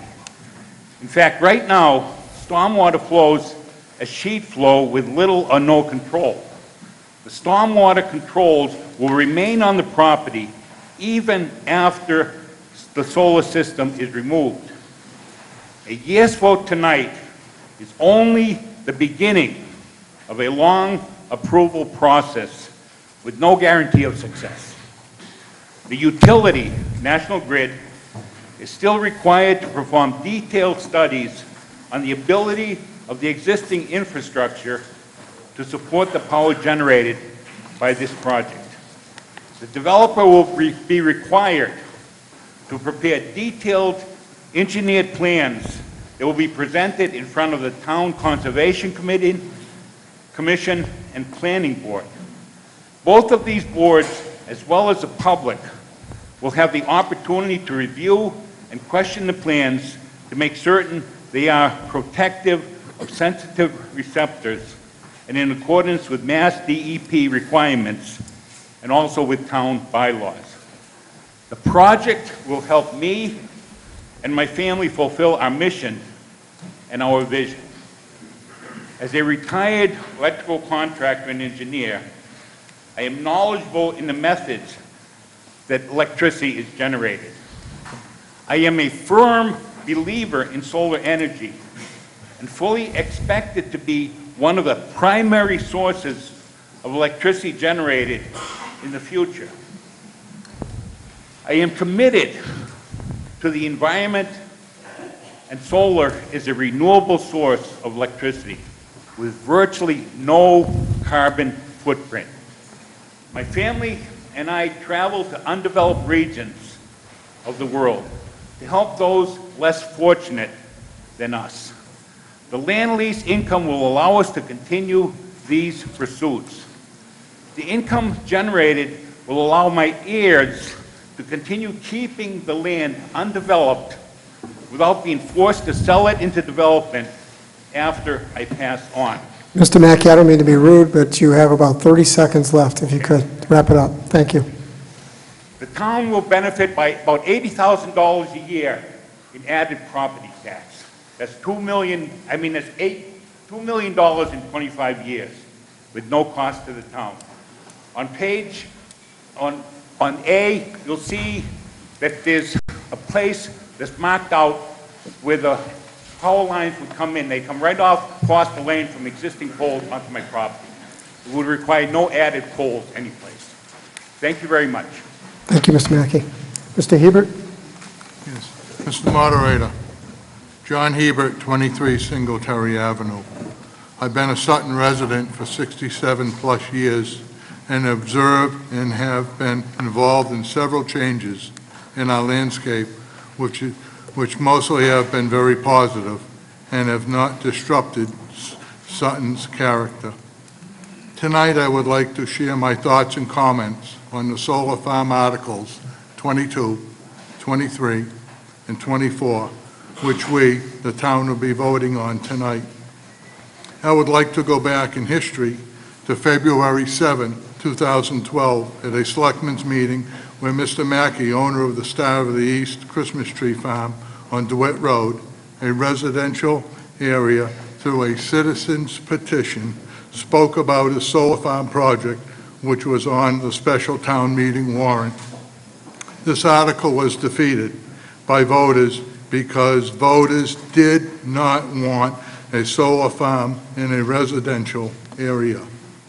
It is very clear then and now that solar farm sites no more than 250 kilowatts, land area no more than 1 acre, do not belong in residential land areas. They belong in commercial zoned areas, much like the approved solar farms on Route 146 and Oakhurst Farm Road.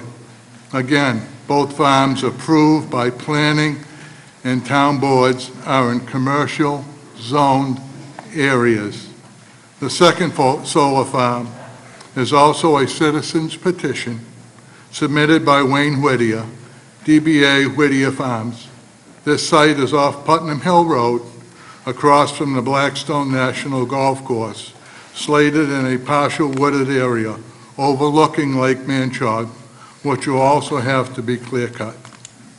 This area, set aside from the Whittier Farms APR farm operation, which we, the town voters, approved approximately $300,000 plus to support the farm operation several years ago, keeping the farmland a farm, although this portion of land discussed tonight, a large solar farm site, is not APR, but this large parcel is definitely connected to the farmland APR.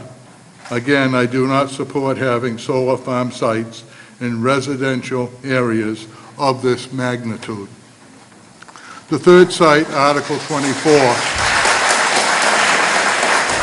a citizen's petition will also disturb the residential area of South Sutton, affecting 2 small ponds. I urge the voters here tonight to definitely defeat these 3 articles, 22, 23, and 24, which will be voted on here tonight. Just think about it for a minute. So many people have been moving here into Sutton because Sutton has not disturbed the long-standing character and the landscape of this town we all proudly live in. The voters are so proud of. As I state frequently, we are ahead of the curve, having a balanced budget. Sutton schools on one site from preschool to the 12th grade, number 6 of 136 towns with an electricity energy efficient reduction, given approximately $75,000 back to the school to support their electricity expense, and so many other positive standings, which makes Sutton for what it is. We have worked very hard, setting aside commercial and residential zones to keep Sutton as rural as possible. Over the past several years, we have substantial acres in APR, which is Whittier Farms, Stevenson Farm, Keown Farm, along with Waters Farm. But don't forget the Manchog Pond, now a foundation, preserving over 100 acres in waterfront property on Lake Manchog. In closing, I would like to support an article on the fall, and I repeat, the fall town meeting agenda, which rescinds large solar farm sites and support the original planning board zone bylaw for sites no more than 250 kilowatts. This bylaw protects our character and our landscape. Again, I feel these comments are in the best interest for the town of Sutton, and I thank you very much.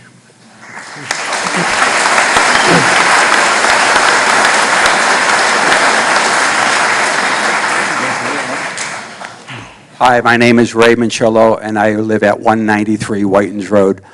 First, let me make a statement. About 11 months ago, I had 29 solar panels hooked up to my roof. In that time, I estimate over a 12-month period, 1 year, to generate $2,700 in negative net metering. That's cash in my pocket. On top of that, I expect to generate $3,000 in credits that are traded for me because of what's being sold back onto the grid. That comes to a total of $5,700 in my pocket, just to let you know. So if anybody wants to talk to me about who I worked with and reference, that'll be great, because that'll be money in my pocket too. With that being said, I'd like to actually address the last gentleman here concerning the revenue that this may generate to the town. I don't want to come up here 3 times, because on all 3 articles it says the exact same thing in the comment area, and I'll read that to you. It says, the majority of the board felt this proposed installation, and I quote, could be a benefit to the town without being detrimental to the surrounding areas. That's a pretty broad statement to say could be a benefit to the town. What I'm interested in is actually the actual dollars and cents, as far as what kind of revenue is really expected to be generated to the town in tax revenue. There's nothing here that says, well, we're going to generate X amount of dollars by megawatts or what have you. Can the board express any ideas on that? The previous gentleman said something like $80,000 a year or $2 million for the length of one of the projects or something. So again, that's a pretty broad statement without saying per megawatt or whatever, so. Yeah. I'm Jim Smith, I'm the town administrator. The one thing I can do is know what we've done in the past. We've installed a 1.5 megawatt system on Oakhurst Road. We received $25,000 a year for that installation. And we installed another 800,000 kilowatts on 80 Worcester Providence Turnpike, and we receive $14,000 a year for that one. So if I take the 1.3 down on Oakhurst Road and extrapolate to a 4 megawatt system, and we receive again 25,000 for 1.3. So for 4 megawatt, multiply multiply that by 4, the 25,000. That's probably too high. You probably multiply it by less because it's 1.3. So I would assume $75,000, $80,000 estimate. But again, until we run the actual numbers on these solar developments, if they're to happen, then we'll know the real numbers. The reason I bring up the generation of revenue is because in this particular Sunday's paper, there was an article, I believe out of North Brookfield, concerning that 1 megawatt was going to generate them $15,000 a year. So, well, I think it meant a year. I didn't say that. I assume that's what it meant. With all of these projects here, if they were all agreed upon to do what would be, a ballpark figure of what we're really going to generate and what kind of see. I don't want it just to be right. If you look bogus numbers or fake numbers. I like to. All 3 projects would probably generate over 100,000 and probably a little less than 200,000, but the actual numbers I don't know offhand. Thank you. Mr. Stevens. Jim Stevenson, 212 Putnam Hill Road. I speak on behalf of the people of this town who wish to preserve residential rural Sutton. As you can see, it's not just the butters who are worried about this proposal. Proposals to change our overlay districts to suit a single property owner at a time concern me. It should concern all of us. This trend of citizen positions for a single parcel zoning, even through an overlay district, is a dangerous example to be setting. It is illegal in Massachusetts to zone a single parcel for the primary economic benefit of the owner, showing special treatment when it is not part of a well-considered plan for public welfare. This is not a well-considered plan for public welfare.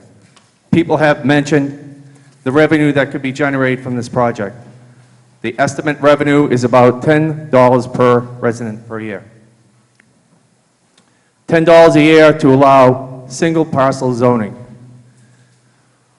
Let us be clear, this is a private commercial enterprise asking to rent land from a private property owner. They are asking for an exception in rural zoning for a large commercial project. We care about our farmers and want the best of them, but this is not the way to provide for them. We cannot make exceptions to our zoning with one parcel here and another parcel there. The intention for an overlay district by the Department of Energy Resources was for the town to analyze the best areas for large-scale solar, encourage placement in the most appropriate locations. Solar companies are misusing overlay districts. Let us work with the town planning board to develop the right location for a large-scale solar and the best companies to make community-supported solar so we'll all benefit. Thank you.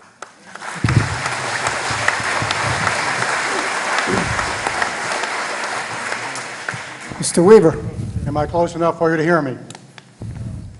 Those who know me may want me to step back so they can't hear me. Remember, you got a 5-minute rule, Mr. Weaver. Ross Weaver, 141 Lincoln Road.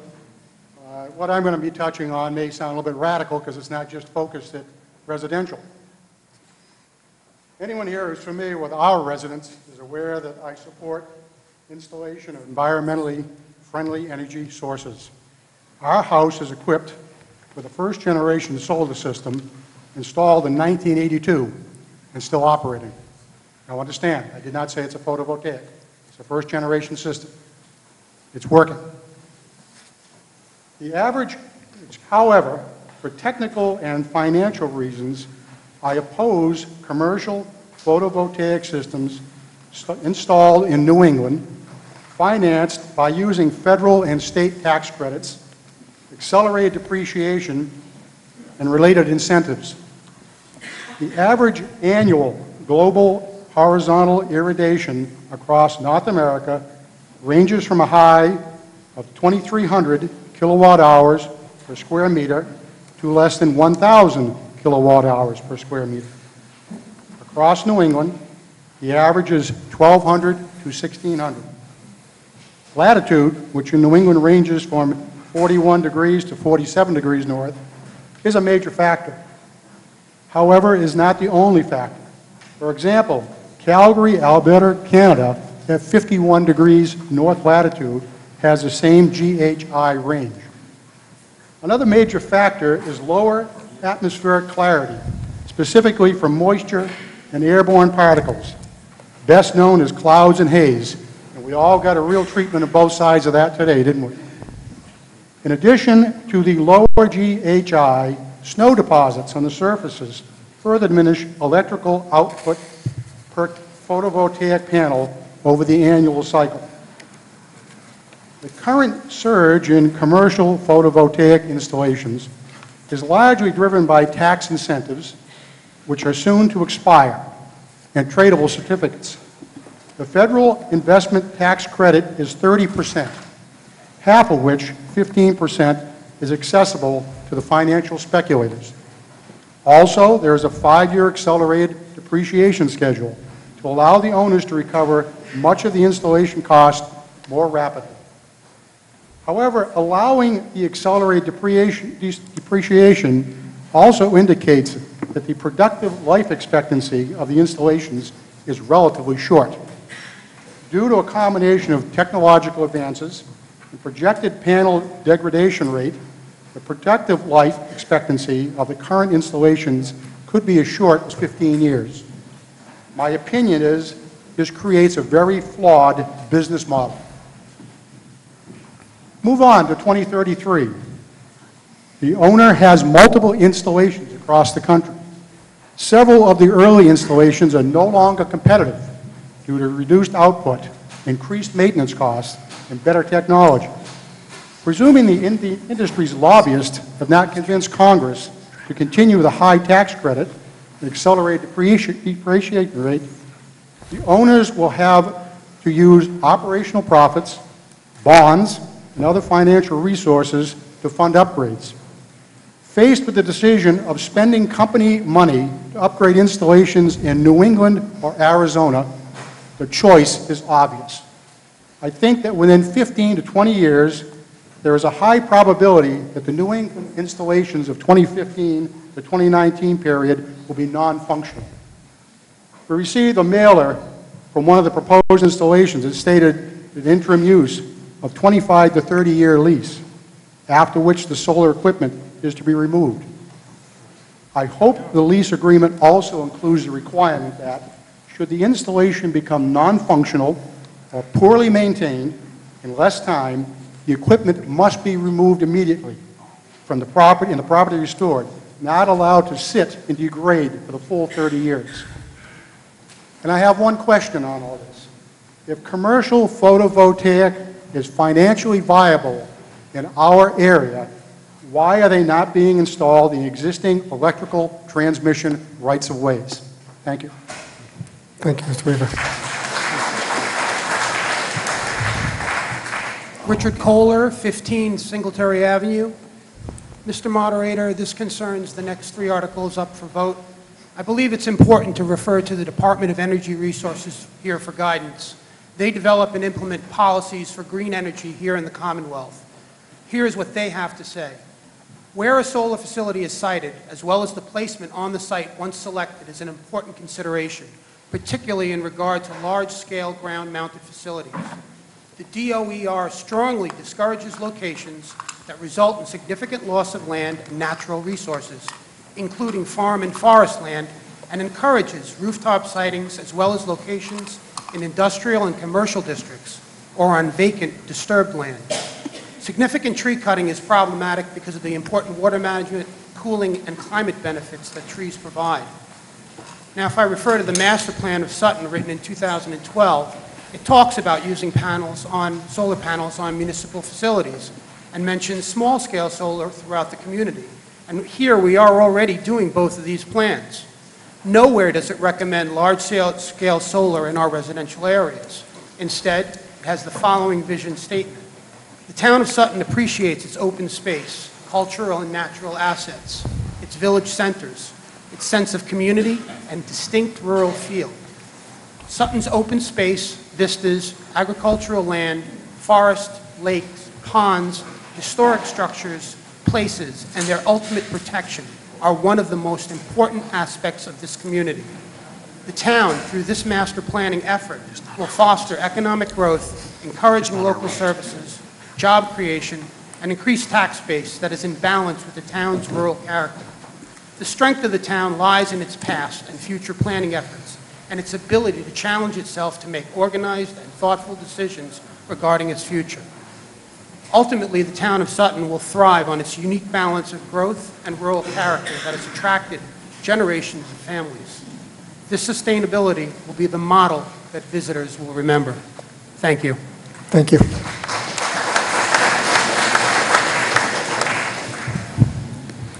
Hi, my name is Bill Cosenza, Manchog Road in Sutton. I don't want to degrade any situations that have occurred here tonight, but there are only 3 people or 3 units that will profit by this. One is the manufacturer, the second is the installer, and the third is the landowner. We as a city or a town will not privatize as much as we think we are going to. And the reason for that is very simple. As was stated very clearly by the second to last person speaking, and let's go back into the, let's go 20 years. Let's give them the benefit of the doubt of 20 years. There's a degradation rate on these units at about 10% after about 4 or 5 years, and then it continues downwards. So at the end of 15 years, you are looking at a unit that will probably be producing less than half the electricity it's producing now. And that's okay, because that's known. We know that's going to happen. But in reality, who is going to get stuck with the money that it's going to take to remove these units if that corporation, and it's a great chance that those corporations will go out of business. I know we're going to collect bonds on that, but say we collected $1 million bond to take these hazardous waste units away. That $1 million in 15 years is going to be $10 million. Who is going to be responsible at that point? The landowner? I don't think so. It falls back in the city or the town or the community that it's in. So we then will be responsible for removing these hazardous waste units. And therefore, I do not believe it is a good choice in the long run for our future. Secondly, I live on Manchog Pond, lake, call it what you want. I see absolutely no benefit whatsoever. If you can show me any benefit to this unit, go ahead and try it. Okay, so that's what I'm going to tell you right now, and that's what I'm saying, and my belief is that we have to think long and hard for what we are looking into in the future, not right now. Our town is a great little community. Let's keep it that way, not a commercial or industrial area. Thank you.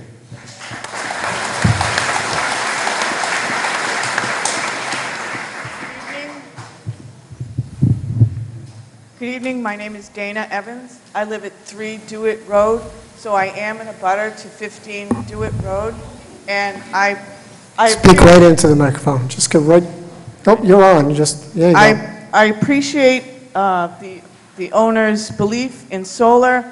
I am a former solar marketer. I worked at Lowe's, for Sungevity. I worked at Home Depot for Sunrun. Just to let you know, Sungevity went out of business. They guaranteed their systems for life. That was obviously not a good business plan. Sunrun will guarantee your system for only 10 years. It will start out as about 26% effectiveness, as the gentleman in the black vest did point out, and it will degrade over time.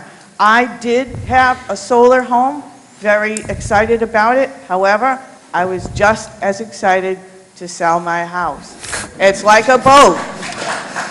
The best day in your life is when you buy a boat. The second best day is when you sell it, right?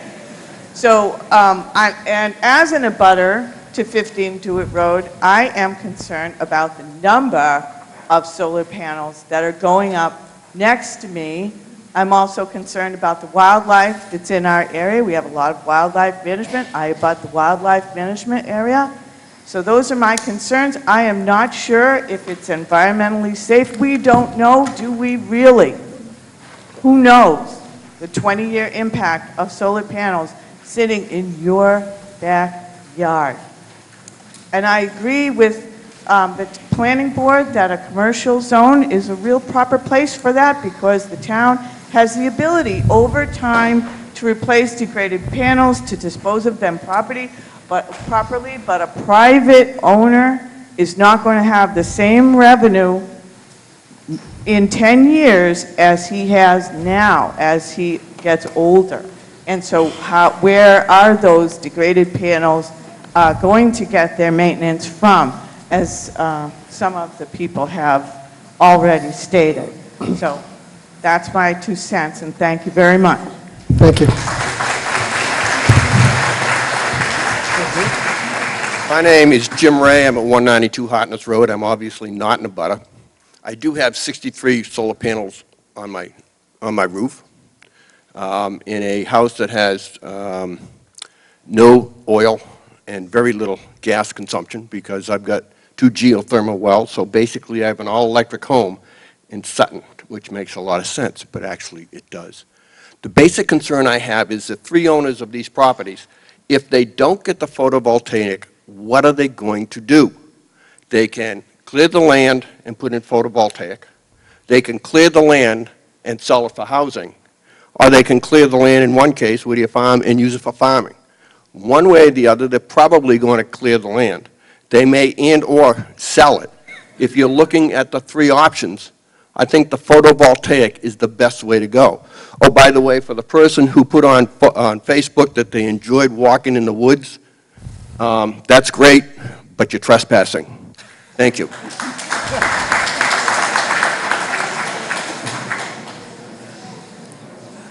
Okay, before we all bake to death, there's no more discussion. All those in favor of Article 22 signify by saying aye. Aye. All those opposed? No. Article 22 does not pass by the 2/3 required vote. Article 23.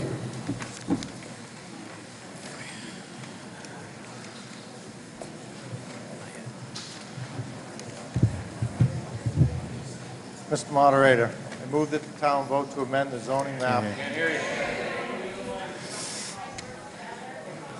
Well, you really do. Got to keep it right up to your mouth.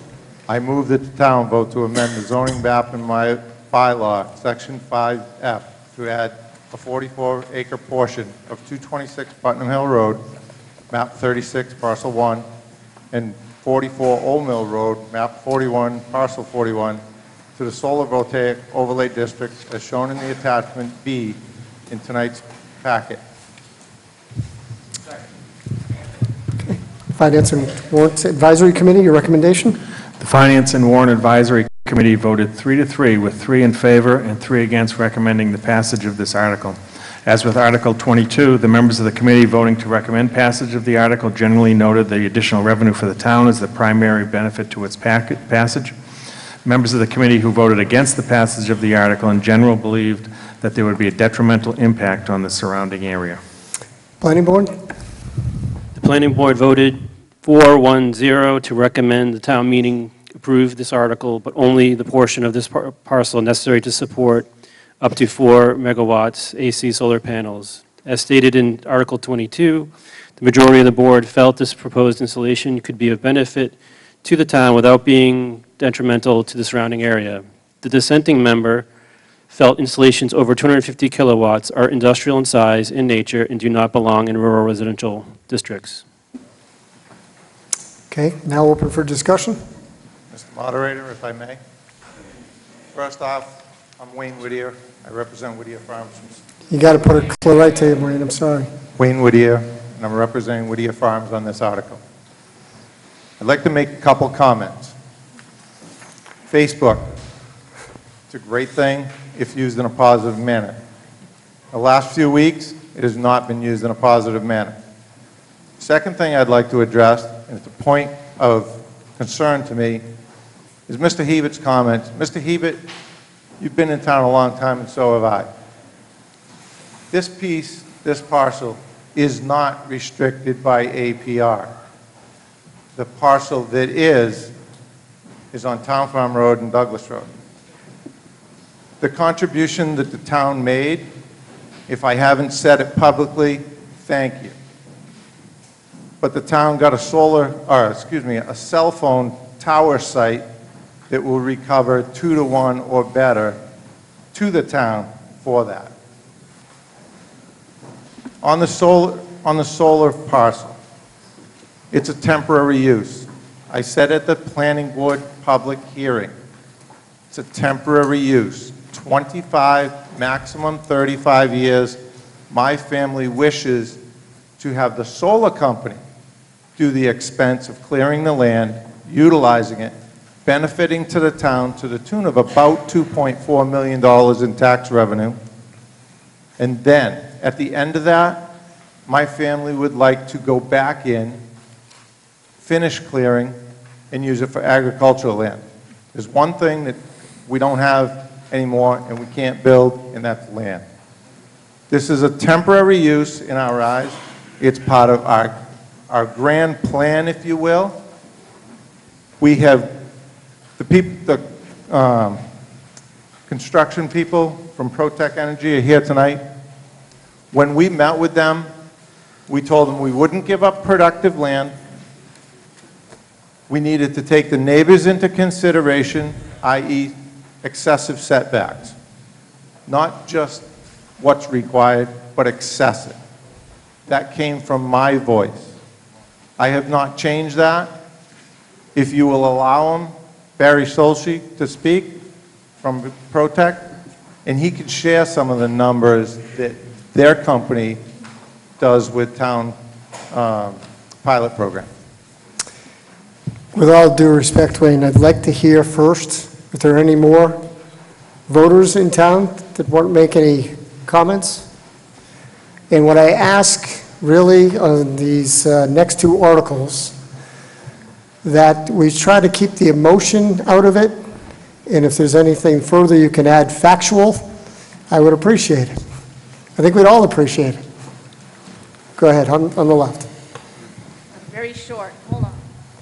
Thank you, Mr. Moderator.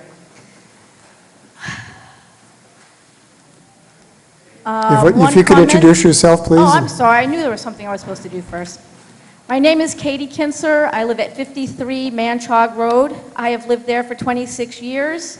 I moved to this town with my husband when he got a job at Tufts University, and this was the town we chose out of all the towns in central Massachusetts to raise my children. It was the horses, the open land, the natural beauty of this town that attracted me, and I'm sure many other people who live here. On Facebook, I hate to say it, but I was on Facebook watching what was happening. A common theme would pop up saying, you can do whatever you want with your land. Well, I did live in New Hampshire for 10 years, and I understand the live free or die mentality. But in Massachusetts, we are all governed by regulations, bylaws, restrictions that we all have to protect ourselves, to protect our neighbors, to protect the environment. I live on Manchog Road, which is a scenic road. If you live on a scenic road, you can't remove a tree in the front of your property or a stone wall without going to a hearing, without paying for an arborist, without having ads in the paper, because this town is a tree city town, and we protect our trees and our historic landmarks like our stone walls. So when you live in a rural residential area, you have a lot of protections. I can't fill in the wetlands on my property and put up a tennis court because Massachusetts has wetland protection laws. When I went to look at the wetland protection laws, because there are a lot of wetlands and watershed areas that would be impacted by this, there is an exception in the Massachusetts law for solar. So if we say, yes, you can have a commercial area for this solar and you change it into industrial, those wetlands have no protection anymore. And I'd love to meet the guy who introduced that part of the bill. We've worked very, very hard in this state to preserve our wildlife and our wetlands areas, and this would just destroy that. And not to be emotional, but I'll tell you one story that really hits me. Standing in my driveway, walking my dog, I look in the sky. I see a huge bird flying towards me. Like, what is that? Is that one of our beautiful great blue herons? That doesn't look like a heron. No, it's a bird of prey. Look at those wings. Look how he flies. Is it a turkey vulture? No, it's not a turkey vulture. He's much larger and he doesn't fly properly. Then I see it, a white head, a white tail. It's a bald eagle. We have bald eagles, once again, living on Manchog Pond. If we disturb the area around that pond, we could very well disturb those eagles. We have worked for 40, 50, 60 years to get that bird back here. And I will tell you one scientific piece of information. In Scientific American, there was an article that large areas of solar panels look like water. It's called the lake effect.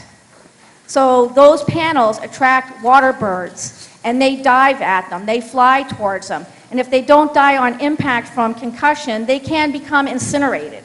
So it is a huge detriment to our wildlife to not think about the placement of these huge solar panels. They do not belong in rural Sutton. Thank you.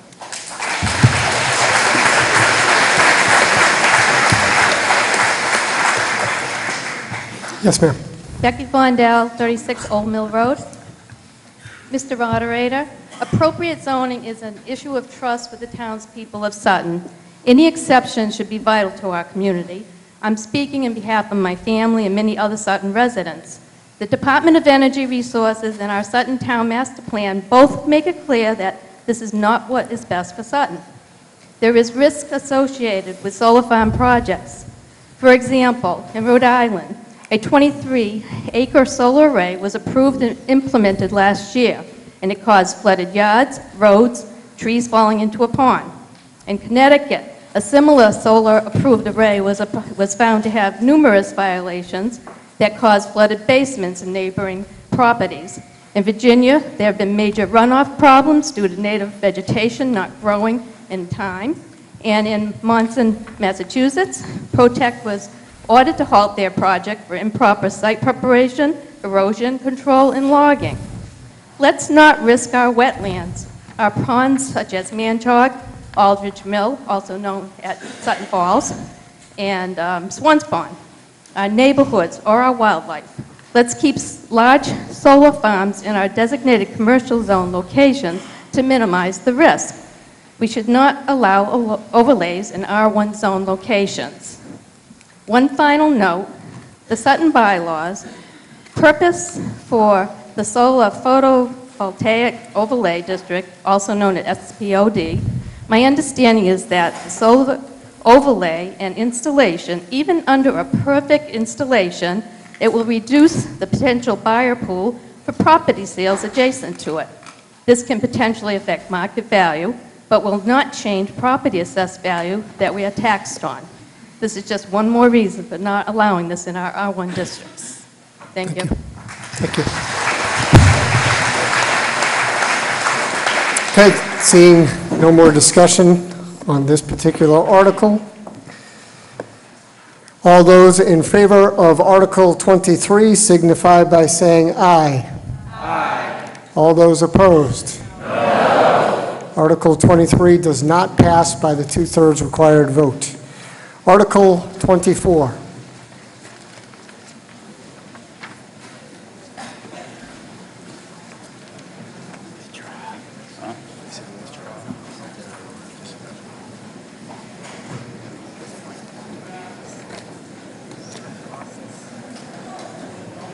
Good evening. John Tanner, 7 Merrill Road. Get down, please. I'm the sponsor for Article 24. Move that the town vote to amend zoning map and bylaw section VF to add a 6-acre portion of 16 Carr Street, map 39, parcel 42, to the solar photovoltaic overlay district as shown in attachment C of the town meeting packet. As well as Article 25, I move the town to vote to amend the zoning bylaw section VI. We're just going to go with 24 for right now. Do we have a second on the Article 24? Second. Okay. Finance and Warrant Advisory Committee, your recommendation? The Finance and Warrant Advisory Committee voted 3-3, with 3 in favor and 3 against, recommending passage of this article. As with Articles 22 and 23, the members of the committee voting to recommend passage of the article generally noted the additional revenue for the town as the primary benefit to its passage. Members of the committee who voted against the passage of the article in general believed that there would be a detrimental impact on the surrounding area. Planning Board, results of your hearing? The Planning Board voted 4-1-0 to recommend the town to approve this article, but only the portion of the necessary to support a 1 megawatt AC of solar panels. And as with Article 22 and 23, the majority of the board felt this proposed installation could benefit the town without being detrimental to the surrounding area. The dissenting member felt installations over 250 kilowatts are industrial in size and nature and do not belong in the rural residential district. Okay, now open for discussion. I would just like to make one quick statement. I've heard a lot of pros and cons today. People very passionate one way or the other. Some numbers have been thrown out that I'm not sure have been truly accurate. From the study that's been done for this project, we see a degradation of only 0.5% per year. I don't know where the 10% came from. It's a little excessive. 0.5% per year, so 5% every 10 years. And it's built into the numbers going forward, so it's planned that way. Thank you. Thank you. Ma'am?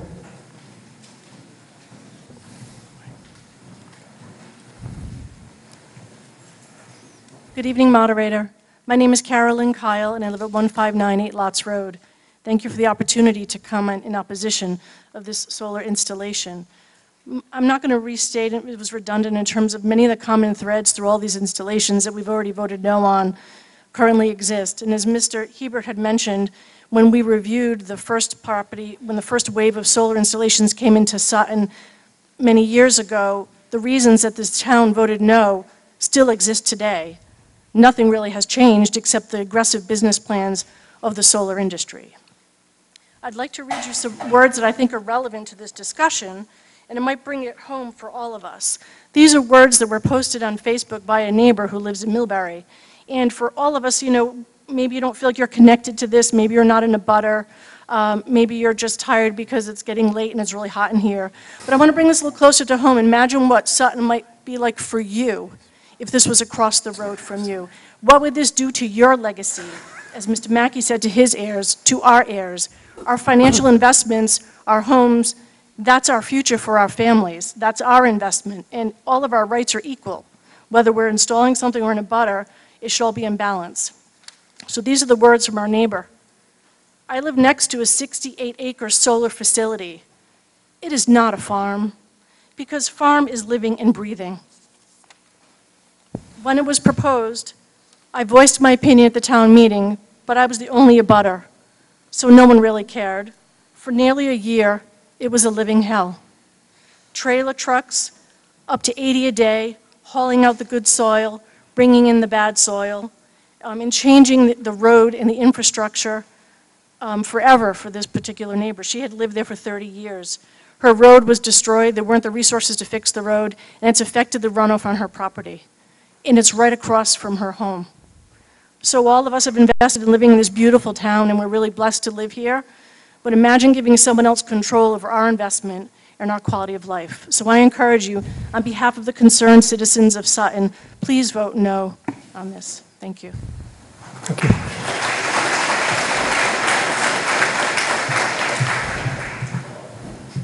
Hi, Mr. Moderator. You take it right out of the holder and just sing in karaoke. All right. My name is Gabrielle Geis, and I live at 14 Carr Street, and I am in a butter. And this will be short and off the cuff. Somebody mentioned about the landowners possibly putting houses in these areas instead of solar facilities, or solar installations, rather. I would rather have houses that won't reduce the value of my property than a solar farm. Thank you.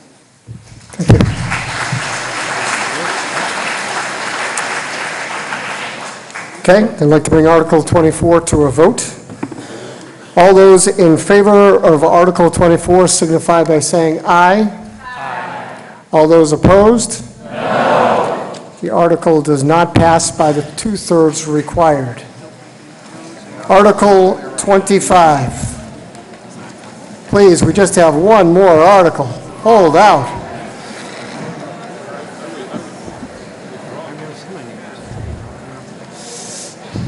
Go ahead. John Tanner again. Article 25, I move that the town vote to amend the zoning bylaw section VIO 371 as printed in the warrant. Second. Finance and Warrant Advisory Committee, your recommendation? The Finance and Warrant Advisory Committee voted 6-0 to recommend passage of this article. The article would require additional screening of solar installations in the form of plantings and vegetation, etc., as determined by the Planning Board in order to preserve the aesthetics of surrounding properties. Planning Board, the results of your hearing? The Planning Board voted 4-0-0 to recommend that the town meeting approve this article. The board felt there was no downside to more screening and protections in the residential districts. Now open for discussion. Okay, this will require a two-thirds vote. All those in favor of Article 25, please signify by saying aye. Aye. All those opposed? Oh, jeez. You want to be here longer, huh? I'm going to declare that Article 25 does pass by the two-thirds majority, especially if it's a housekeeper. So, before I call for a motion to adjourn, I would like to thank the people of Sutton for doing exactly what I asked you to do. Great job.